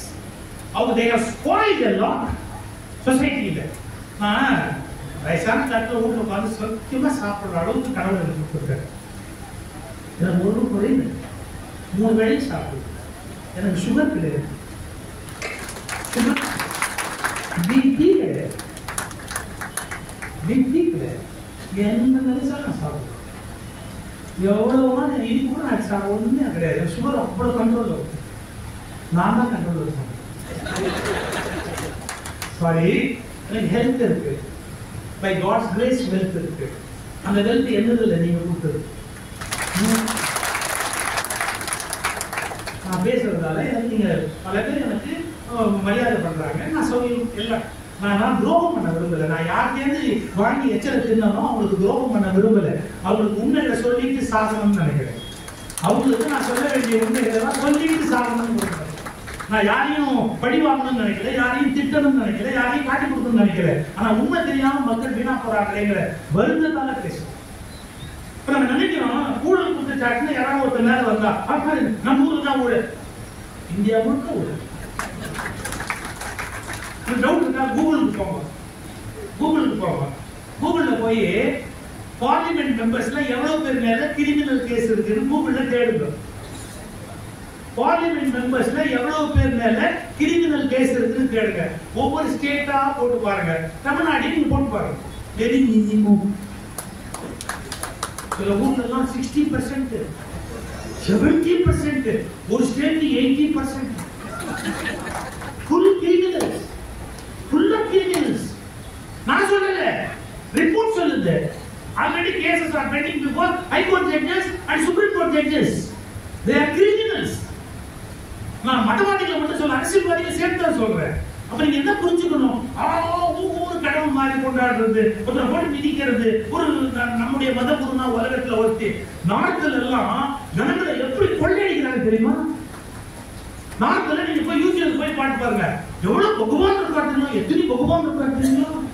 அந்த பகவான் கார் இவ்வளவு பெரிய கார், அவருடைய கலெக்ஷன்ஸ், அரண்மனை மாதிரி வீடு, அவங்களுக்கு ஆர்னமெண்ட்ஸ், அவங்க போட்டுக்கிற நகை எல்லாம் நீங்க போய் பார்த்தீங்கன்னா நம்மளால சமாளிக்க முடியாது. அந்த ஊர்ல என்ன நினைக்கிறான், ஒரு ரிலீஜியஸ் டெக்ஸ்ட் ஒருத்தர் பேசிட்டாரு, அவன் கடவுள் நினைச்சு கொண்டாந்து காலில் கொட்டுறான், லட்சமா கொட்டுறான். அதனாலதான் நாட்டுல அறிவே வளருது, அறிவே வளருது. நான் என்ன படிக்க வைக்கிறது? எனக்கு யார் மேலேயும் விரோதம் இல்லை. ஐயோ மக்கள் இப்படி போறாங்களேங்கிற அளவு கடந்த வேதனை. இன்னும் எவ்வளவு நாள் கடவுளுக்கு இருக்கிறாருன்னு தெரியாது. அவர் கூட்டிட்டு போறதுக்குள்ள நான் யாரெல்லாம் கை நீட்டி வாங்கணும், அவங்களுக்கு செய்ய வேண்டிய நன்மையை செஞ்சுட்டு சாப்பிடுங்கிற ஒரே காரணத்தால தான் நான் இன்னைக்கு இவ்வளவு மீன்பா பேசிட்டு இருக்கிறேன். யாரையும் சப்போர்ட் பண்றதோ இல்ல யாரையும் வீழ்த்துறதோ என் நோக்கமே கிடையாது. உங்களை காப்பாற்றுறது மட்டும்தான் என்னோட நோக்கம். தேங்க்யூ. கேள்வி கேளுங்க, யாரா இருந்தாலும் கேள்வி கேளுங்க, எப்பேற்பட்டவராக இருந்தாலும் கேள்வி கேளுங்க. ஏன், எதற்கு, எப்படி என்ற கேள்வியை கேட்டால் மட்டும்தான் கேள்விகள் அறிவுலகத்தின் சாவி.